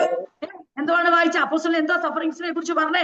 നിങ്ങൾക്ക് അറിയത്തില്ലേ? ഞാൻ അപ്പോഴേ പറഞ്ഞതാ, നിങ്ങളെല്ലാം നേരെ പോയി പ്രാർത്ഥിച്ചില്ലെങ്കിൽ സഫറിങ്സ് വരും. സഫറിങ്സ് കൊണ്ടുവരുന്ന ദൈവമല്ല എന്നല്ല അപ്പോസ്തലൻ പഠിപ്പിച്ച്. അപ്പോസ്തലനോട് വ്യക്തമായി പറഞ്ഞിരുന്നു, ഈ കഷ്ടതകൾ നമ്മുടെ നിയോഗമാണെന്ന് നിങ്ങൾ അറിയുന്നുവല്ലോ. അതായത് നിയോഗങ്ങളെ തിരിച്ചറിയുക. നമ്മുടെ വേർഷനിൽ എങ്ങനെ എഴുതിയിരിക്കുന്നത്? നിയമിക്കപ്പെട്ടിരിക്കുന്നു എന്ന് നിങ്ങൾ തന്നെ അറിയുന്നുവല്ലോ. അടുത്തത്, നമുക്ക് പീഡനം ഉണ്ടാകുമെന്ന് ഞങ്ങൾ നിങ്ങളോടുകൂടെ ആയിരുന്നപ്പോൾ മുൻകൂട്ടി പറഞ്ഞുകൊണ്ടിരുന്നു. അത് തന്നെയാണിപ്പോൾ സംഭവിച്ചിരിക്കുന്നതെന്ന് നിങ്ങൾ നന്നായി അറിയുന്നുവല്ലോ. ഇവിടെ ഒന്നും അപ്പോസ്തലൻ സാത്താനെ കൊണ്ടിരുന്നില്ല. അപ്പൊ പീഡനങ്ങൾ, സഫറിങ്സ് എന്ന് പറയുന്നത് is not a sign that Satan attacked you. Sufferings is not a sign that God abandoned you. ജീവിതത്തിൽ ദൈവം അനുവദിക്കുന്ന കഷ്ടതകൾ സാത്താന്റെ ആക്രമണമായും കാണരുത്, ദൈവം ഉപേക്ഷിച്ചതായും കാണരുത്. അത് നമ്മുടെ നിയോഗമാണ്. കാരണം നിങ്ങൾ ഈ ദൈവവചനത്തെ ദൈവവചനമായി സ്വീകരിക്കുമ്പോൾ, നിങ്ങൾ ദൈവത്തിന്റെ രാജ്യത്തിലേക്ക് നിങ്ങൾ റിസർവ് ചെയ്യപ്പെട്ട് നിങ്ങൾ യാത്ര ചെയ്യുമ്പോൾ ഇതും കൂടെ അനുഭവിപ്പാനുള്ള വരം നമുക്ക് നൽകിയിരിക്കുന്നു, നിയോഗം നൽകിയിരിക്കുന്നു. നാം അനേക കഷ്ടങ്ങളിലൂടെ കടന്ന് ദൈവരാജ്യത്തിൽ കടക്കേണ്ടതാകുന്നു. ഒരു കാര്യം ഓർത്തോണം, ഈ വെളിപ്പാട് യഹൂദനില്ലാതെ പോയതാണ്. യെശയ്യാവ് 53 അവന് മറഞ്ഞിരുന്ന കൊണ്ടാണ്. അവന് ഒന്നും പിടികിട്ടിയില്ല. ശിഷ്യന്മാർക്ക് പോലും പിടികിട്ടിയില്ല. കഷ്ടങ്ങളിലൂടെ കടന്നാണ് മശിഹ എവിടെ എത്തേണ്ടത്? മരണത്തിനപ്പുറത്തേക്ക് എത്തി പുനരുത്ഥാനം പ്രാപിച്ച് രാജ്യത്തെ സ്ഥാപിക്കുന്ന 53 ഞങ്ങൾ കേൾപ്പിച്ചത് ആർ വിശ്വസിച്ചിരിക്കുന്നു, ആർ ഗ്രഹിച്ചിരിക്കുന്നു ചോദിക്കും. മശിഹായിക്ക് അങ്ങ് അത് തന്നെയാണ്. യേശു ഉയർത്തെഴുന്നേറ്റ് എമ്മവസിലേക്ക് പോയ ശിഷ്യന്മാരോടൊപ്പം നടക്കുമ്പോൾ അവര് പറയുകയാണ്, നീ വല്ലോ അറിഞ്ഞോ? നിനക്കൊന്നും അറിയത്തില്ലേ? ഞങ്ങളെ വീണ്ടെടുപ്പാനുള്ളവനെന്ന് ഞങ്ങൾ ആശിച്ചിരുന്നവൻ, അവന്റെ കാര്യം ഏകദേശം തീരുമാനമായി, ഞങ്ങളുടെ കാര്യവും തീരുമാനമായി എന്ന് പറഞ്ഞപ്പോൾ യേശു ഒരു വിളി വിളിക്കുന്നുണ്ട്. ആ ബുദ്ധിയില്ലാത്ത മനുഷ്യരെ, ഈ തിരുവെഴുത്തിൽ പറയുന്ന ക്രിസ്തു കഷ്ടം സഹിക്കണമെന്നുള്ള, മശിഹായി കഷ്ടം സഹിക്കണമെന്ന് മോശയുടെ പുസ്തകങ്ങളിലും ന്യായപ്രമാണ പുസ്തകങ്ങളിലും സങ്കീർത്തനങ്ങളിലും എഴുതിയിരിക്കുന്ന ഗ്രഹിക്കാത്ത ബുദ്ധിയില്ലാത്ത മനുഷ്യരെ എന്നൊരു വിളി വിളിച്ചു. അപ്പോൾ അതിന്റെ അർത്ഥം മനസ്സിലായോ? ഒരു ക്രിസ്ത്യാനി അറിഞ്ഞിരിക്കണം, അവന്റെ ക്രിസ്തു അങ്ങനെയാണ് കടന്ന് ദൈവരാജ്യത്തിന്റെ ശില്പിയായി മാറിയെങ്കിൽ ഒരു ദൈവവേദന അറിഞ്ഞിരിക്കണം, അവനും അനേക കഷ്ടങ്ങളിലൂടെ കടന്നു മാത്രമേ അവൻ ആ മഹത്വത്തിലേക്ക് പ്രവേശിക്കാൻ കഴിയത്തുള്ളൂ. ആ കഷ്ടങ്ങളിലൂടെ കടക്കുന്നത് യേശു കടന്ന് നമുക്ക് രക്ഷ നൽകി തരാനാണെങ്കിൽ നാം കടക്കുന്നത് രക്ഷിച്ചവന്റെ കഷ്ടങ്ങളിൽ പങ്കാളിയാകാനാണ്, ഒപ്പം പ്രതിഫലം പ്രാപിക്കാനും.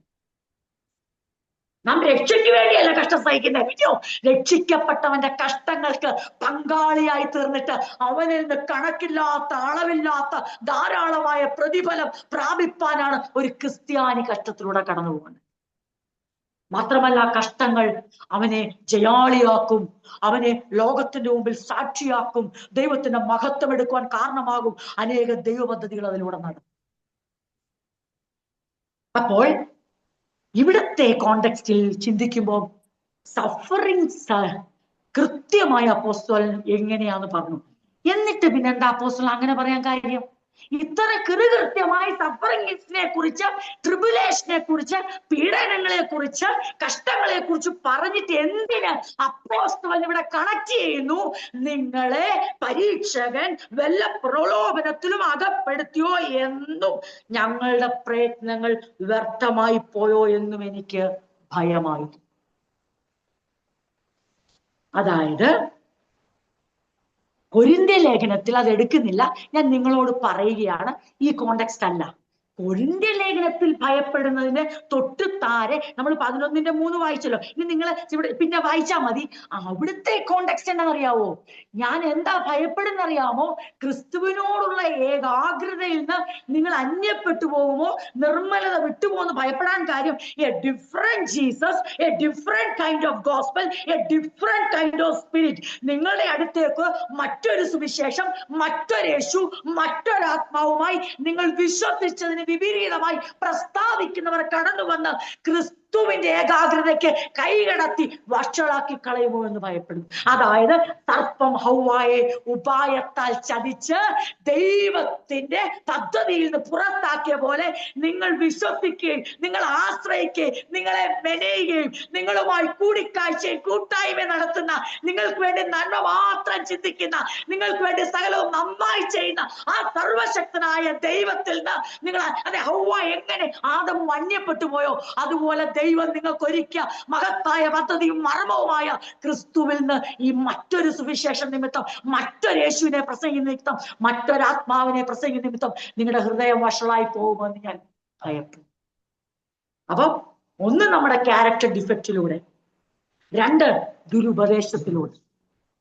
ഇതുവല്ല ഇവിടുത്തെ കോണ്ടെക്സ്റ്റ്. ഇവിടെ അപ്പോസ്തലൻ ഭയപ്പെടുന്നത് എന്താണെന്നറിയാമോ? അത് നമുക്ക് വളരെ അറിയാവുന്ന ഒരു ഭാഗമാണ്. അപ്പോസ്തലനായ പൗലോസ് ഈ സമയത്ത് ഒരമ്മ വളരെ ന്യൂബോൺ ആയ, ഇൻഫന്റ് ആയ, വളരെ കൊച്ചു കുഞ്ഞായ ഒരു കുഞ്ഞിന്റെ അടുത്ത് കാണണം. ഞാൻ അപ്പനാ നിങ്ങൾക്ക്, ഞാൻ അമ്മയാ നിങ്ങൾക്ക്, പക്ഷെ ആ താങ്കൾ എന്ത് ചെയ്യും? ഞാനിനി അതേനേലായിപ്പോയി. അറിയാം എന്റെ സാമീപ്യം ഏറ്റവും അവർക്ക് ആവശ്യമുള്ള സമയമായത്. പക്ഷെ എനിക്ക് അവരുടെ അടുത്തായിരിക്കാൻ കഴിയും. എന്നാൽ ദൈവം അവരോട് കൂടെ ഉണ്ടെന്ന് അവർക്കറിയാമെങ്കിലും അവര് വലിയ കഷ്ടത്തിലൂടെ കടന്ന് ഈ സമയം ആരുപയോഗിക്കുമെന്നറിയാമോ? പിശാച് ടെംപ്റ്റേഷൻ ആയിട്ട് ഉപയോഗിക്കും. അതായത് കേട്ടോണേ, ശ്രദ്ധിച്ച് കേൾക്കണേ, നമുക്ക് ഏറ്റവും പ്രിയപ്പെട്ടവർ നമ്മുടെ അരികത്തു വേണമെന്ന് നാം ആഗ്രഹിക്കുന്നവർ അവർ അരികത്തില്ലാതിരിക്കുമ്പോഴും നമ്മെ സഹായിക്കണമെന്ന് നാം പ്രതീക്ഷിക്കുന്നവർ സഹായത്തിന്റെ കരം നീട്ടാൻ കഴിയാതെ പോകുമ്പോഴും നമ്മുടെ പ്രതീക്ഷ അറ്റുപോകുമ്പോഴും അതേ സമയത്ത് തന്നെ തീവ്രമായ പരിശോധനയിലൂടെ നാം കടന്നു പോകുകയും ദൈവം എന്തേ എന്നോട് ഇങ്ങനെ എന്ന് ചിന്തിക്കുന്ന സാഹചര്യത്തിൽ ആരടുത്തു വരുമെന്നറിയാവോ? സൈത്താൻ നമ്മുടെ ചിന്തകളിലൂടെ നമ്മളെ ടെംപ്റ്റ് ചെയ്യാൻ അടുത്ത് വരും. എന്തിനാണെന്നറിയാമോ? അവന് ചിന്തിപ്പിക്കണം, നിന്നോടൊപ്പം ഇപ്പൊ ആരുമില്ല. Nobody is with you and no one cares you.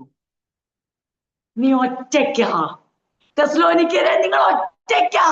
അങ്ങനെ വഴിപോക്കരായ കുറെ സഞ്ചാര ഉപദേശികൾ വന്ന് നിങ്ങളോട് എന്തൊക്കെയോ പറഞ്ഞു പോയി. നിങ്ങൾ കേറിയേറ്റു അതിന്. അവരുടെ പൊടി പോലും ഇവിടെ കാണാനില്ല. യേശു എന്തിയെ കാണിക്കാനുണ്ടോ? ഇല്ല. പൗലോസ് ഉണ്ട്, പക്ഷെ കാണിക്കാൻ അടുത്തുണ്ടോ? ഇല്ല. തിമോത്തി ആരും അടുത്തില്ല. പിന്നെ നിങ്ങൾ ഈ പ്രതീക്ഷിച്ചിരിക്കുന്ന ഈ വിശ്വസിച്ചിരിക്കുന്ന സുവിശേഷവും വെളിപ്പെടാൻ പോകുന്ന ദൈവരാജ്യം ഒക്കെ പറഞ്ഞിരുന്നിട്ട് കണ്ണിലെ കൃഷ്ണമണി പോലെ നിങ്ങളെ സൂക്ഷിക്കേണ്ട ദൈവം എന്തിന് പീഡനത്തിന് ഏൽപ്പിക്കുന്നു? ഈ ചോദ്യം ആരിട്ട് കൊടുക്കും? പരീക്ഷകൻ, പ്രലോഭകൻ ഉള്ളിലോട്ടിട്ട് കൊടുക്കും. ഈ ഭയം ആരുടെ ഉള്ളിലുണ്ടായെന്നറിയാമോ? പൗലോസിന്റെ ഉള്ളിലുണ്ടായി. പൗലോസിനറിയാം, എന്റെ ഉത്തരവാദിത്വം എനിക്കറിയാം, എന്റെ ഉള്ളിൽ കവിഞ്ഞൊഴുകുന്ന സ്നേഹം എനിക്കറിയാം, അവർക്ക് വേണ്ടി രാപ്പകൽ പ്രാർത്ഥിക്കുന്ന ഭാരം എനിക്കറിയാം. പക്ഷേ അവരുടെ അടുത്തായിരിക്കാൻ കഴിയുന്നില്ല. അങ്ങനെ എന്റെ ആബ്സെൻസ് അവരെ പിശാച് തെറ്റിദ്ധരിപ്പിക്കാൻ സാധ്യതയുണ്ട്. അത്ര സ്നേഹമുള്ളവർ എന്താ അടുത്ത് വരാത്ത? പലപ്പോഴും നമ്മുടെ ഉള്ളിൽ കൊണ്ട് ചിന്തയിടത്തില്ലേ? അത്രയും കരുതാമെന്ന് പറഞ്ഞാൽ എന്താ കണ്ട ഭാവം നടിക്കാത്ത? അതായത് സാത്താന്റെ ഉദ്ദേശം എന്നറിയാമോ? നമ്മളെ ചിന്തിപ്പിക്കും, ആർക്കും നമ്മളെ ഇപ്പം വേണ്ട. തുടക്കത്തിലുള്ള സ്നേഹമേ ഉള്ളു. സഭയ്ക്കകത്ത് വരുന്ന ഏറ്റവും വലിയൊരു പ്രശ്നം അത്. സഭയ്ക്കകത്ത് വിശ്വാസികൾ ഒരല്പം പക്വത പ്രാപിക്കുമ്പോൾ, അല്ലെങ്കിൽ കാലൊന്ന് ഉറയ്ക്കാൻ സമയമാകുമ്പോൾ, അടുത്ത ശിശുക്കളെ ശ്രദ്ധിക്കാൻ തുടങ്ങുമ്പോൾ അവർക്കൊരു ചിന്ത വരും, പണ്ടത്തെ സ്നേഹമില്ല. അതായത് അതിലൂടെ ജീവിതത്തിലൊരു പ്രതിസന്ധിയൂടെ വരുമ്പോൾ, നാം വിശ്വാസത്തിന്റെ പരിശോധനയിലൂടെ പോകുമ്പോൾ, നമ്മളെ സ്ഥിരതയുളവാക്കാൻ ദൈവം ഇത് ചെയ്യുമ്പോൾ പിശാച് അത് അസ്ഥിരതയ്ക്ക് വേണ്ടി ടെംപ്റ്റേഷൻ കൊണ്ടിടും. ഈ സമയത്ത് ഓർത്തോണം, stay alert, be vigilant. ഈ സമയത്ത് കൊച്ചു വർത്താനം പറയേണ്ട സമയമല്ല, ഫോൺ എടുത്ത് കുറ്റം പറയേണ്ട സമയമല്ല, അവർ അന്വേഷിച്ചോന്ന് ചോദിക്കേണ്ട സമയമല്ല, ഈ സമയത്ത് അങ്ങോട്ടും ഇങ്ങോട്ടും നുണയും കൊതി പറയേണ്ട സമയമല്ല. ഈ സമയത്ത് ജാഗരൂകരാകുക, കാരണം പിശാച് പ്രലോഭിപ്പിക്കുന്ന സമയമാണ്. എന്ത് ചെയ്യാന്നറിയോ? ആദ്യം ബന്ധങ്ങളിൽ സംശയം ഉണർത്തിക്കും. എന്നിട്ട് എന്തിനാണെന്നറിയാവോ? ദൈവത്തിലുള്ള ഏകാഗ്രതയും ആ ഫോക്കസും അറ്റൻഷനും ഡിസ്ട്രാക്ട് ചെയ്യണം. അത് അവിടെ തുടങ്ങത്തില്ല. അത് എവിടെ തുടങ്ങുന്നറിയോ? കാണുന്നവരിൽ തുടങ്ങി കാണാത്തവരിലെത്തിക്കും. ഇതാണ് പിശാചിന്റെ തന്ത്രം. അപ്പോസ്തലനായ പൗലോസ് ഇത് ഭയപ്പെട്ട് ദൈവമക്കളെ. അവർക്ക് ചോദ്യം വരാം, എന്തുകൊണ്ട് ദൈവം ഇതൊക്കെ അനുവദിക്കുന്നു? ഈ തെസ്സലോനിക്കയിൽ ആർക്കും ഏറ്റെടുക്കാൻ കഴിയാത്തത് ഞങ്ങൾ ഏറ്റെടുത്ത്, വേർപെട്ട് വിഗ്രഹങ്ങളെ വിട്ട്, വ്യഭിചാര ശീലങ്ങളുള്ളവർ അത് വിട്ട്, അതെ ക്ഷേത്രങ്ങളിൽ പോയിരുന്നവർ അത് വിട്ട്, എല്ലാ മാലിന്യങ്ങളും വിട്ട് ദൈവസഭയുടെ അംഗങ്ങളായി ഞങ്ങൾ തീരുമ്പോൾ ഞങ്ങളെ കണ്ണിലെ കൃഷ്ണമണി പോലെ കാക്കേണ്ട ദൈവം പീഡനങ്ങൾ അഴിച്ചുവിടുവാൻ അനുവദിക്കുന്നത് എന്ത്? എന്നാൽ അതിന്റെ നടുവിൽ ഞങ്ങളുടെ ആത്മീയ ഗുരുക്കന്മാർ അടുത്തില്ല, ആത്മീയ പിതാക്കന്മാർ അടുത്തില്ല എന്ന് ചിന്തിച്ചു കഴിയുമ്പോൾ ആ ചിന്തകളിൽ സാത്താൻ കൊണ്ടിടും. അതേ, മനസ്സിലായോ? ദൈവത്തിന് നിങ്ങളെ വേണ്ട, അവർക്ക് നിങ്ങളെ വേണ്ട. വേണമായിരുന്നെങ്കിൽ ദൈവം അനുവദിക്കത്തില്ല. പൗലോസ് ഇവിടെ കണ്ടേനെ.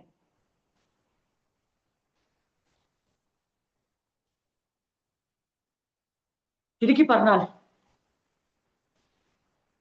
their testing of faith can turn to a turning away from faith.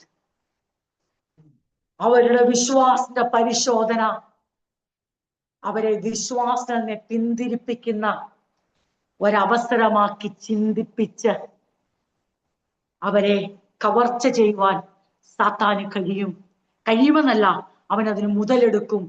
അതിനുള്ള സാധ്യതകൾ അവിടെ ഉണ്ട്. അതാണ് വഞ്ചന.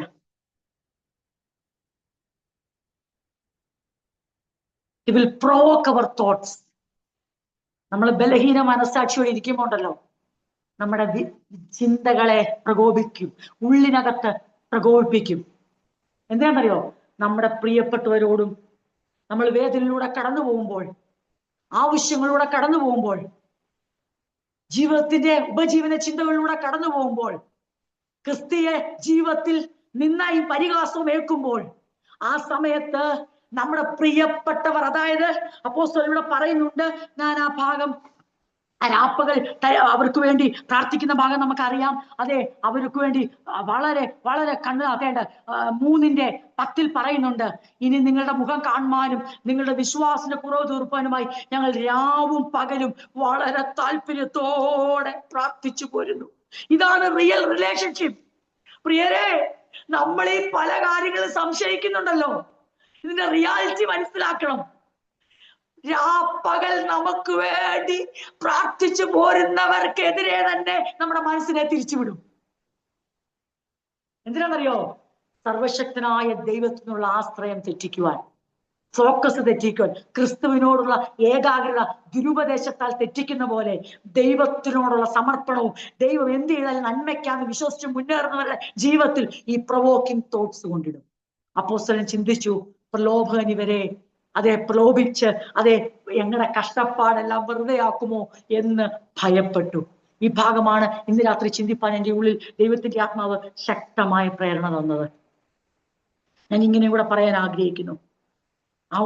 ഒരു 3-4 വാക്യങ്ങൾ വായിച്ചിട്ട് ഈ ഭാഗം പറഞ്ഞ് ഈ ഭാഗത്തിൽ തന്നെ കൺക്ലൂഡ് ചെയ്യാനാണ് ഞാൻ ആഗ്രഹിക്കുന്നത്. Warnings from apostles. അപ്പോസ്തലന്മാരിൽ നിന്നുള്ള സഭയ്ക്ക് കൊടുക്കുന്ന മുന്നറിയിപ്പുകൾ. ചില വാക്യങ്ങൾ ഇവിടെ വായിക്കാം. എഫെസ്യർക്ക് എഴുതിയ ലേഖനം 6:10 മുതലുള്ള വാക്യങ്ങൾ, യാക്കോബ് എഴുതിയ ലേഖനം 4-ാം അധ്യായം 7-ാം വാക്യം, 1 പത്രോസ് 5:7-9 വരെയുള്ള വാക്യങ്ങൾ. അപ്പോസ്തലന്മാർ പൗലോസും പത്രോസും സഭയോട് മുന്നറിയിപ്പ് കൊടുക്കുന്ന വാക്യങ്ങളാണ്. അതിൽ എഫെസ്യർക്ക് എഴുതിയ ലേഖനത്തിൽ മുഴുവനും വായിക്കണമെന്ന് ഞാൻ ആഗ്രഹിക്കുന്നില്ല, കാരണം സമയത്തിന്റെ പരിമിതി അനുസരിച്ച് നമുക്ക് കാര്യങ്ങളെ ക്രമീകരിക്കേണ്ടതുകൊണ്ട്. എന്നാൽ ചില വാക്യങ്ങളെങ്കിലും ഒന്ന് ഓടിച്ച് ഞാൻ പറയാം. ആ ഭാഗങ്ങൾ എഫെസ്യർക്ക് എഴുതിയ ലേഖനം 6-ാം അധ്യായം അപ്പോസ്തലൻ വാണിംഗ് കൊടുക്കുകയാണ്. 6-ാം അധ്യായം അതിന്റെ 10 മുതൽ, ഒടുവിൽ കർത്താവിലും അവന്റെ അമിത ബലത്തിലും ശക്തിപ്പെടുവീൻ. പിശാചിന്റെ തന്ത്രങ്ങളോട് എതിർത്ത് നിൽപ്പാൻ കഴിയേണ്ടതിന് ദൈവത്തിന്റെ സർവായുധ വർഗം ധരിച്ചു. അടുത്ത വാക്യങ്ങളെല്ലാം നമുക്കറിയാം. 13, അതുകൊണ്ട് നിങ്ങൾ ദുർദിവസത്തിൽ എതിർപ്പാനും. പ്രിയരെ, ഇന്ന് രാത്രി ശ്രദ്ധിച്ചോണം. ദുർദിവസത്തിൽ ദൈവമക്കളോടല്ല, സഹവിശ്വാസികളോടല്ല എതിർക്കണ്ടേ, ശുശ്രൂഷകരോടല്ല എതിർക്കണ്ടേ. ദുർദിവസത്തിൽ നിങ്ങൾ അവന്റെ തന്ത്രങ്ങളോട് എതിർപ്പാനും കഴിയേണ്ടതിന്, സകലവും സമാപിച്ചിട്ട് ഉറച്ചു നിൽപ്പാനും കഴിയേണ്ടതിന് ദൈവത്തിന്റെ സർവായുധ വർഗം എടുത്തുകൊള്ളി. ഈ സമയത്ത് നമ്മൾ ഓൾറെഡി ചിന്തിച്ചാണ്. ഞാൻ ആ ഭാഗത്തിലേക്ക്, എനിക്ക് ആ ഭാഗത്തിൽ നിൽക്കാനല്ല ഇന്ന് രാത്രി, എനിക്ക് 1 പത്രോസ് 5 ആ ഭാഗത്തിലേക്ക് ചിന്തിക്കാൻ എൻ്റെ ഹൃദയത്തിൽ ശക്തമായ പ്രേരണ ഉണ്ടാകുന്നു. അതുകൊണ്ട് ഈ ഭാഗം ഞാൻ വിടുന്നു. യാക്കോബ് എഴുതിയ ലേഖനം 4-ാം അധ്യായം അതിന്റെ 7-ാം വാക്യം കൂടെ വായിച്ചിട്ട് പത്രോസ് ലേഖനത്തിലേക്ക് വന്ന് ആ കൺക്ലൂഡിങ് മെസ്സേജിലേക്ക് പോകാനാണ് ഞാൻ ആഗ്രഹിക്കുന്നത്.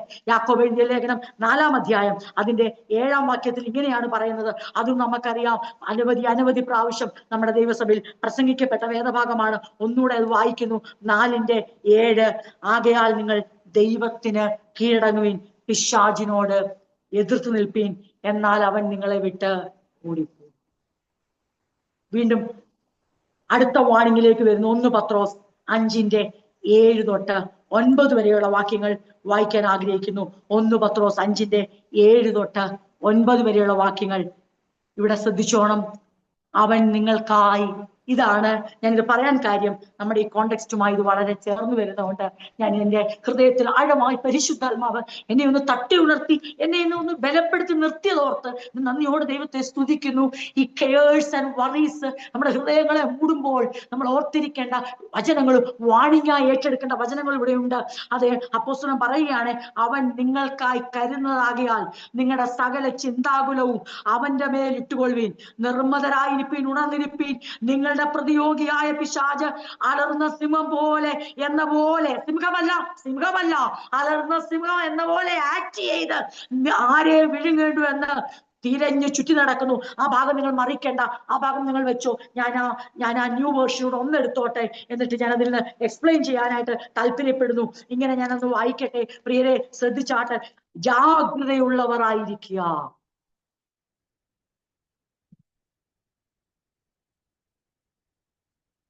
ജാഗ്രതയുള്ളവരായിരിക്കുക, സമചിത്തത പാലിക്കുക. ഈ സമയത്ത് നിങ്ങളിൽ ആർക്കെങ്കിലും തോന്നുന്നോ, നമുക്ക് ആർക്കെങ്കിലും തോന്നുന്നോ, മാനസികമായ ചിന്തകളാലും നമ്മളെ തോട്ട്സ് കൊണ്ടുവന്ന് വിശ്വാസത്തിന്റെ പരിശോധനയുടെ സമയത്ത്, അതായത് അബ്രഹാം ഇസ്ഹാക്കിനെയും കൊണ്ട് മോറിയാദേശത്തേക്ക് കയറുമ്പോൾ എന്ത് ചിന്ത വരാം? ദൈവം ഇത് പറയുമോ?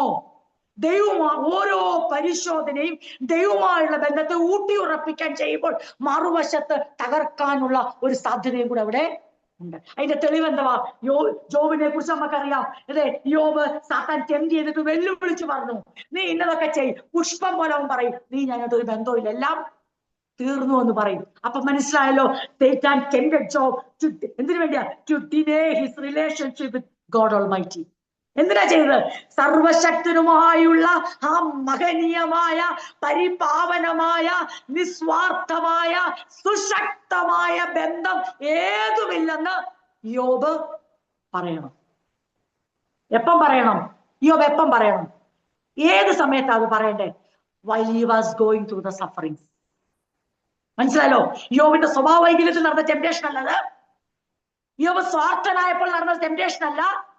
ദൈവം അനുവദിച്ച ആ പ്രയാസവേളയിൽ, ആ സഫറിങ്സിലൂടെ യോബ് കടന്നു പോകുമ്പോൾ യോബ് ഒരു കൺക്ലൂഷനിൽ എത്തണം. മതി, ദൈവത്തെ സേവിച്ചത് മതി, ഈ ബന്ധം ഇവിടെ കൊണ്ട് അവസാനിപ്പിക്കാം. അത് കേൾക്കുവാൻ സാത്താൻ കാതോർത്തിരിക്കുമ്പോൾ ദൈവം തീരുമാനിച്ചു, ഞാൻ നിന്നെ കേൾപ്പിക്കാം. യോബ് പറയുന്നേ, Jehovah came Satan's trap. Lord was proud of Job. സർവശക്തനായ ദൈവം ജോബിനെ കുറിച്ച് അഭിമാനിച്ചു. യോബ് എങ്ങനെയാണ് സാത്താന്റെ ആ, യോബിനറിയത്തില്ല പിശാചാണ് ഇതിന്റെ പിന്നിലെന്ന്. പക്ഷെ ദൈവം, നമ്മൾ അറിയേണ്ട കാര്യമില്ലല്ലോ. ദൈവത്തിൽ വിശ്വസിക്കുന്ന ഒരുത്തന് അവന് ദൈവത്തെ മഹത്വപ്പെടുത്തുമ്പോൾ സാത്താൻ ലജ്ജിക്കുകയും ദൈവം തലയുയർത്തുകയും ചെയ്യുകയാണ്. യോബ് യഹോവ തന്നു, യഹോവ എടുത്തു, യഹോവയുടെ നാം വാഴ്ത്തപ്പെടുമാറാകട്ടെ. ഭാര്യ അതെ അതിനു വേണ്ടി തന്നെ പ്രവോക്ക് ചെയ്യാൻ ശ്രമിച്ചപ്പോൾ യോബ് പറഞ്ഞു, ഒരു പൊട്ടി സംസാരിക്കുന്ന പോലെ നീ സംസാരിക്കുക. വീണ്ടും നാം പത്രോസ് ലേഖനത്തിലേക്ക് മടങ്ങി വരുന്നു. അപ്പോസ്തലന്മാരുടെ വാണിങ്ങിനെ ചിന്തിച്ചിട്ട് ഞാൻ ഈ ഭാഗം ഒന്നുകൂടെ വായിക്കുക. നിങ്ങൾ എന്നോട് കൂടെ ആയിരിക്കണമേ. ജാഗ്രതയുള്ളവരായിരിക്കുക, സമചിത്തത പാലിക്കുക. നിങ്ങളുടെ വൈരിയായ പിശാച്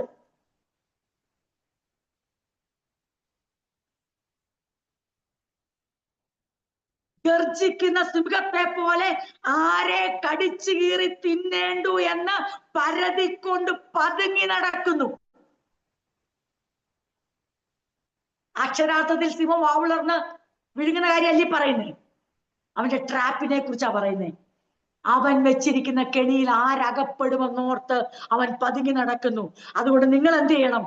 കേട്ടോണം, നമ്മള് പറഞ്ഞ മെസ്സേജ് മറക്കല്ലേ. എന്തിനാണ് തിമോത്തിയോസിനെ പൗലോസിന് പോകാൻ കഴിയാത്തത്തെ കഴിച്ച് എന്ത് ചെയ്തെന്ന്? അവർ വിശ്വാസത്തിൽ അചഞ്ചലരായിരിക്കുവാൻ, അവരെ ശക്തിപ്പെടുത്തുവാൻ, അവരെ ധൈര്യപ്പെടുത്തുവാൻ തിമോത്തിയോസിന് നിയോഗം കിട്ടി. ഇവിടെ പറയുന്നു, വിശ്വാസത്തിൽ അടിയുറച്ചു നിന്നുകൊണ്ട് പിശാചിനെ ശക്തിയുക്തം എതിർക്കുക. എങ്ങനെ എതിർക്കണം? യാക്കോബ് പറഞ്ഞു ദൈവത്തിന് കീഴടങ്ങാൻ. അപ്പോസ്തലനായ പൗലോസ് എഫെസ്യരോട് പറഞ്ഞു സർവായുധവർഗം ധരിക്കാൻ. പത്രോസ് എന്താ പറയുന്നേ? തൊട്ടുമുകളിൽ, ഇപ്പൊ വായിച്ചതിന്റെ തൊട്ടുമുകളിൽ. അതുകൊണ്ട് ദൈവത്തിന്റെ ശക്തിയേറിയ കരത്തിൻ കീഴിൽ നിങ്ങൾ അതേ ഹമ്പിളായിരിക്കുക, വിനയരായിരിക്കുക. അപ്പോൾ അവിടുന്ന് തക്ക സമയം നിങ്ങളെ ഉയർത്തും. നിങ്ങളുടെ പ്രശ്നം എന്നാണെന്നറിയാവോ?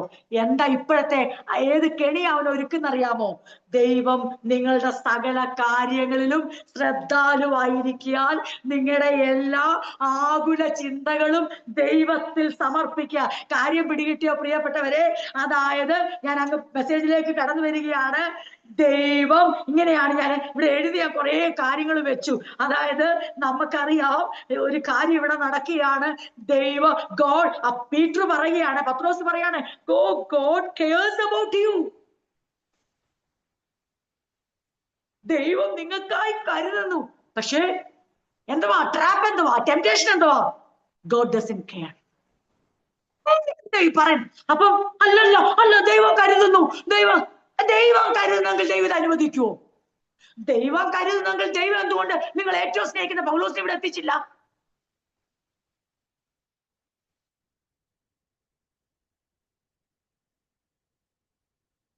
പത്രോസ് പറയുക, ദൈവത്തിന്റെ ശക്തിയേറിയ കരത്തിന്റെ കീഴിൽ നിങ്ങളെ അങ്ങോട്ട് സമർപ്പിച്ചു കൊടുത്തേ. അപ്പൊ ഒരു പ്രശ്നം, ഞങ്ങളുടെ മനസ്സാകെ അസ്വസ്ഥ. എന്താ? ഞങ്ങളുടെ ആകുല ചിന്തകൾ ഞങ്ങളെ വല്ലാതെ അലട്ടുന്നു. എന്താ? ഞാന് വളരെയധികം മനസ്സ്, അവരുടെ worries and cares, അവർക്ക് ചിന്ത തോന്നി തുടങ്ങി. ദൈവം ഞങ്ങളുടെ കാര്യങ്ങളിലൊന്നും ശ്രദ്ധാലുവല്ല. ഈ ചിന്ത തോന്നിപ്പിച്ചതാണ് അവൻ വായി വിളർക്കാന്ന് പറഞ്ഞ അർത്ഥം എന്തുവാ? ദൈവത്തിന്റെ മക്കളുടെ ഉള്ളിൽ ഇവിടുത്തെ വിഷയം സഫറിങ്സാ. ഞാൻ വായിച്ച് നിങ്ങൾക്ക് അത് കൺക്ലൂഡ് ചെയ്യുമ്പോൾ അത് വ്യക്തമാകും. ഇവിടുത്തെ വിഷയം അതാ. അങ്ങനെയുള്ള സമയത്ത് അവരുടെ മനസ്സിൽ ചിന്ത കൊടുക്കുകയാണ്, ആ ചിന്ത കൊടുക്കുമ്പോൾ അപ്പോസ്തലൻ വചനം കൊടുക്കുകയാണ്, God cares about you. ഏത് വിശ്വസിക്കുന്നവൻ? ദൈവം നിങ്ങളുടെ സകല കാര്യങ്ങളിൽ ശ്രദ്ധാലുവാണ്. നിങ്ങൾ ഒറ്റ കാര്യം ചെയ്താൽ മതി, നിങ്ങളുടെ എല്ലാ ആകുല ചിന്തകളും ദൈവത്തിൽ സമർപ്പിക്കുക. നിങ്ങൾ നേരിടുന്ന സഫറിങ്സ് ദൈവം നിങ്ങളെ ഉപേക്ഷിച്ചു എന്നുള്ളതിന്റെ തെളിവ് എന്താ? വാഗ്ദാനം, he will never leave U nor forsake U. അവൻ നിങ്ങളെ ഒരു നാളും കൈവിടുകയില്ല, ഉപേക്ഷിക്കില്ല. ഞാൻ ജസ്റ്റ് എന്റെ ഒരു അണ്ടർസ്റ്റാൻഡിങ്ങിൽ വെച്ച് ഞാൻ ഇവിടെ എഴുതി വെച്ചത് എത്രത്തോളം കറക്റ്റ് ആണെന്ന് ചോദിച്ചാൽ എനിക്കറിയില്ല. എന്നാലും എനിക്ക് അപ്പോൾ ഹൃദയത്തിൽ തോന്നിയ ആവേശപരം, എന്റെ ആ നിറഞ്ഞ മനസ്സോടെ കണ്ണ് നിറഞ്ഞൊഴുകിയപ്പോ എന്റെ ഹൃദയത്തിൽ ഞാനിവിടെ എഴുതി വെച്ചു, റിയാലിറ്റി വേഴ്സസ് റിലയബിലിറ്റി. അതായത് വാസ്തവവും വിശ്വസനീയതയും തമ്മിലൊരു ഏറ്റുമുട്ടൽ ഉണ്ടാകുക. ഇവിടെ നമ്മൾ നേരിടുന്ന വാസ്തവമായ കാര്യങ്ങളോടാണല്ലോ സഫറിങ്സ്.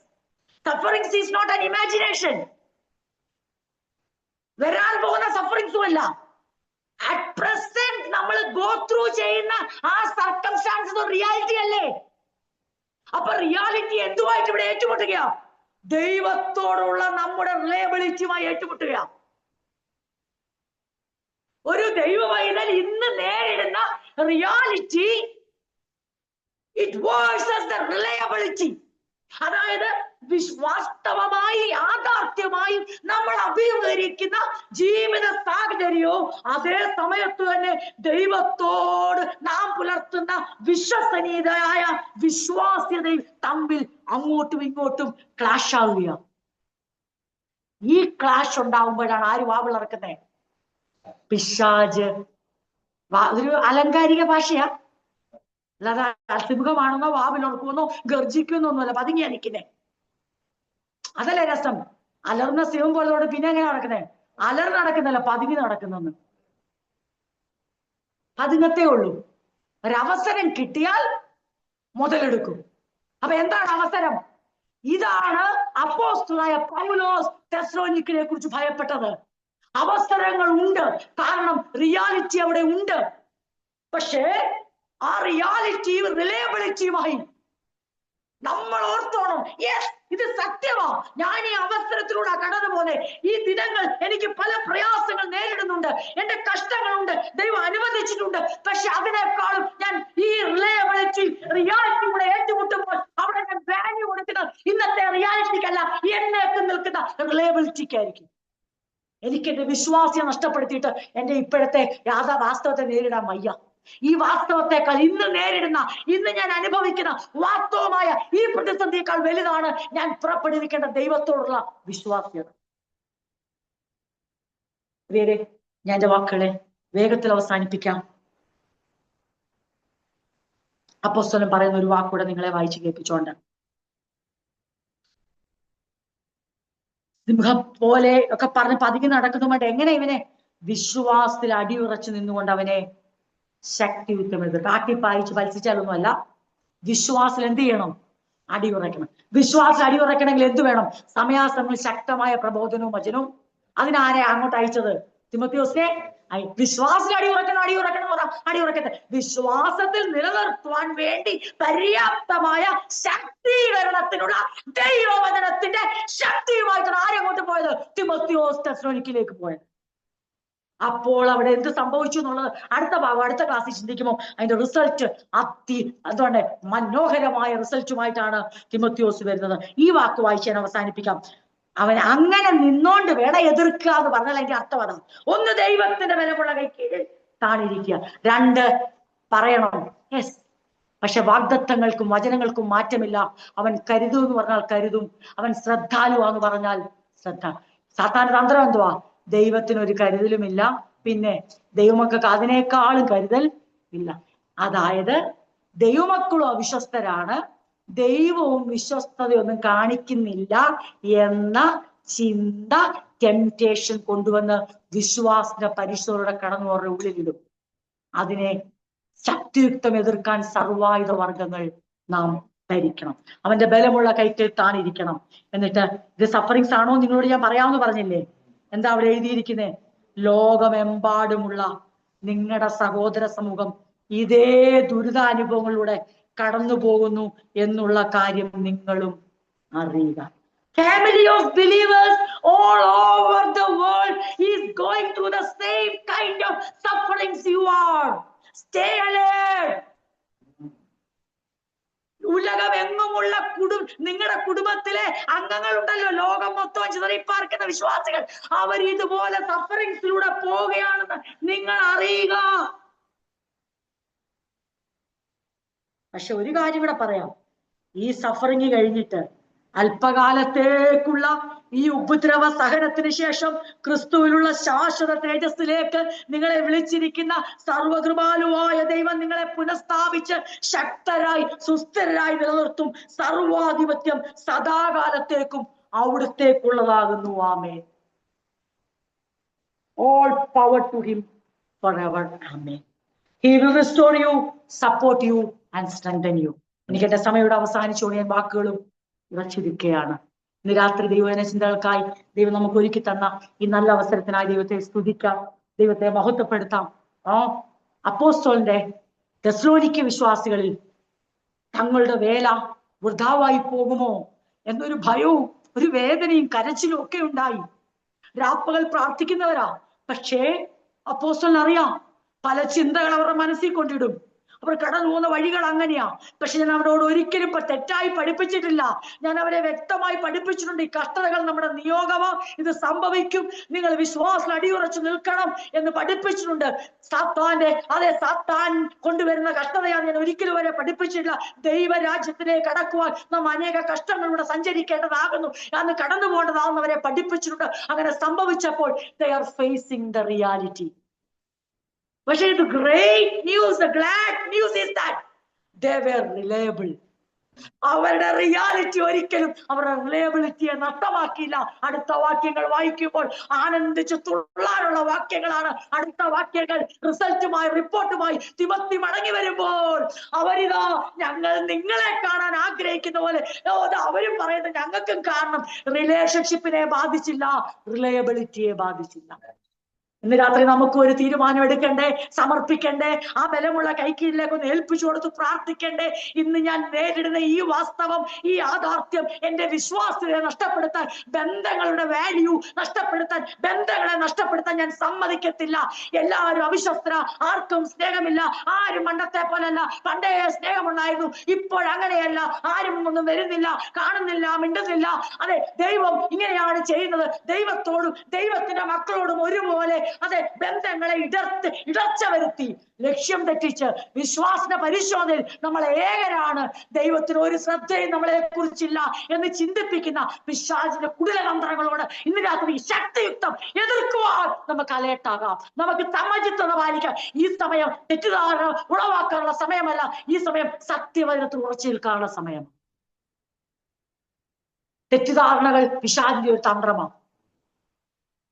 തോന്നലുകളിട്ട്, തെറ്റിദ്ധാരണയിട്ട്, വാക്കുകൾക്ക് വേണ്ടാത്ത അർത്ഥം കൊടുത്ത്, സാഹചര്യങ്ങളെ തെറ്റിദ്ധരിപ്പിച്ച്, വ്യക്തികളുടെ ബന്ധത്തിന് വാല്യൂ ഇല്ലാതാക്കി, ദൈവ സ്നേഹത്തെ അതെ മൂടിക്കളഞ്ഞ്, വിശ്വാസ പരിശോധനയിൽ ദൈവത്തിനൊരു കരുതലുമില്ലെന്ന് ചിന്തിപ്പിച്ച് നമ്മുടെ ജീവിതത്തെ തകർക്കാൻ ശ്രമിക്കുമ്പോൾ അപ്പോസ്തലന്മാർ ഒരുമിച്ച് നിന്നുകൊണ്ട് വാണിംഗ് കൊടുക്കുക, stay alert, keep alert, be vigilant, സമചിത്തത പാലിക്കുക, നിർമ്മതരായിരിക്കുക, ഉണർന്നിരിക്കുക, സർവായുധം ധരിക്കുക, അതെ തന്ത്രങ്ങളോട് എതിർക്കുക. പ്രിയരെ, ഇന്ന് രാത്രി പ്രാർത്ഥനയ്ക്കായി തലകളെ വണക്കാം. ദൈവങ്ങൾ നമ്മളെ സമർപ്പിക്കാം. ദൈവത്തിന്റെ പരിശുദ്ധാത്മാവ് നമ്മൾ ഇടപെട്ടത് തീർച്ചയായും നമുക്ക് അനുഗ്രഹമായി തീരുന്നതിന് പൂർണ്ണമായിട്ടും വിശ്വസിക്കുന്നു. നമുക്ക് ഒത്തിരി വറീസ് ഉണ്ട്, ഒത്തിരി കെയേഴ്സ് ഉണ്ട്. അതേ സമയത്ത് തന്നെ അതാണ് സാത്താൻ എടുക്കുന്ന ഒരു അവസരം. അതുകൊണ്ടാണ് അപ്പോസ്തലൻ പറഞ്ഞേ, ഒരു പ്രശ്നവും ഇല്ല, നിങ്ങൾക്ക് ഒത്തിരി വറീസ് ഉണ്ടാകുന്ന ഒരു പ്രശ്നമേ അല്ല, നിങ്ങൾക്ക് ഒത്തിരി കെയേഴ്സ് ഉള്ള പ്രശ്നം. പക്ഷെ ഉടൻ തന്നെ നിങ്ങൾ എന്ത് ചെയ്യണം? നിങ്ങൾ അത് ആകുലതയിലേക്ക് പോകരുത്. ആ വറീസ് ആൻഡ് കെയേഴ്സ് അപ്പം തന്നെ നിങ്ങൾ എന്ത് ചെയ്യണം? കരുതുന്ന ദൈവത്തിലേക്ക് ട്രാൻസ്ഫർ ചെയ്യണം. നിങ്ങൾക്ക് വേണ്ടി വളരെ ശ്രദ്ധാലുവായിരിക്കുന്ന, നിങ്ങളുടെ ഏത് വിഷയങ്ങളെ അതുപോലെ ഒപ്പിയെടുക്കാൻ കഴിവുള്ള, ഏത് ഭാരവും ചുമക്കുവാൻ കഴിവുള്ള ആ കർത്താവിലേക്ക് നിങ്ങൾ അതിനെ സമർപ്പിച്ചോ. നിങ്ങൾ ദൈവത്തിന് കീഴടങ്ങിക്കോ. നിങ്ങൾ വിശ്വാസം അടിയുറച്ചു നിന്നോ. നിങ്ങൾക്ക് ഉറപ്പായിട്ടും ജയമുണ്ട്. അവന്റെ സർവായുധങ്ങൾ ധരിച്ചോ, നിങ്ങൾക്ക് ഉറപ്പായിട്ടും ജയമുണ്ട്. അപ്പോസ്തലൻ പറയുന്നു, തിരിച്ച് റിസൾട്ട് വരും പറയുന്നു, വളരെ സന്തോഷം, ക്രിസ്തുവിലുള്ള ഞങ്ങളുടെ പ്രയത്നം വെറുതെ ആയിപ്പോയില്ല. രാത്രി നമ്മുടെ ഹൃദയങ്ങളെ ദൈവകരങ്ങൾ ഒന്നുകൂടെ സമർപ്പിച്ചുകൊണ്ട് നമുക്ക് നമ്മളെ തന്നെ ദൈവത്തിന്റെ മഹത്വത്തിനായി വിട്ടുകൊടുക്കാം. സാത്താന്റെ എല്ലാ തന്ത്രങ്ങളോടും എതിർത്ത് നിൽക്കാം. വിവിധ രീതികളിൽ അവന്റെ ടെംപ്റ്റേഷൻ ഉണ്ട്. എന്നാൽ ഈ കോണ്ടെക്സ്റ്റിൽ അപ്പോസ്തലൻ ഭയപ്പെട്ടത് എന്തെന്ന് ഞാൻ വിചാരിക്കുന്നു, പരിശുദ്ധാത്മാവ് നമ്മളോട് ആഴമായി ഇടപെട്ടിട്ടുണ്ട്. നമുക്കൊന്ന് ഉറപ്പാകുവാൻ, നമുക്കൊന്ന് വിശ്വാസം അടിയുറയ്ക്കുവാൻ. ഈ സമയത്ത് നമുക്ക് വായി തോന്നിയത് വിളിച്ചു പറയാനുള്ള സമയമല്ല, ഹൃദയത്തിൽ എന്തെങ്കിലും തോന്നിയത് വിളിച്ചു പറയാനുള്ള സമയമല്ല, തെറ്റിദ്ധാരണകൾ പ്രചരിപ്പിക്കാനുള്ള സമയമല്ല, തോന്നലുകൾ പങ്കുവെക്കാനുള്ള സമയമല്ല. ഈ സമയത്ത് സത്യമായ ആകാശവും ഭൂമിയും മാറിപ്പോയാലും മാറ്റമില്ലാത്ത വചനത്തെ മുറുകെ പിടിച്ചുകൊണ്ട് സർവകൃപാലും സർവാധിപത്യമുള്ള ദൈവത്തിന് സമർപ്പിക്കാനുള്ള സമയമാണ്. അരുതാത്തൊരു വാക്കുപോലും വിശ്വാസ പരിശോധന അബദ്ധമായി പുറത്തു വരരുത്. സംശയമുണ്ടെങ്കിൽ ദൈവത്തോട് പറയുക, ആഗ്രഹമുണ്ടെങ്കിൽ ദൈവത്തോട് പറയുക, തോന്നലുണ്ടെങ്കിൽ ദൈവത്തോട് പറയുക. തെറ്റിദ്ധാരണകൾ പ്രചരിപ്പിക്കരുത്. ദൈവമായുള്ള ബന്ധത്തിൽ ഉറച്ചു നിൽക്കുക. ഇവിടെ നമുക്ക് ജയമുണ്ട്. ജയിച്ച ജയന്മാരുടെ പട്ടികയിൽ നമ്മളുമായി തീരും.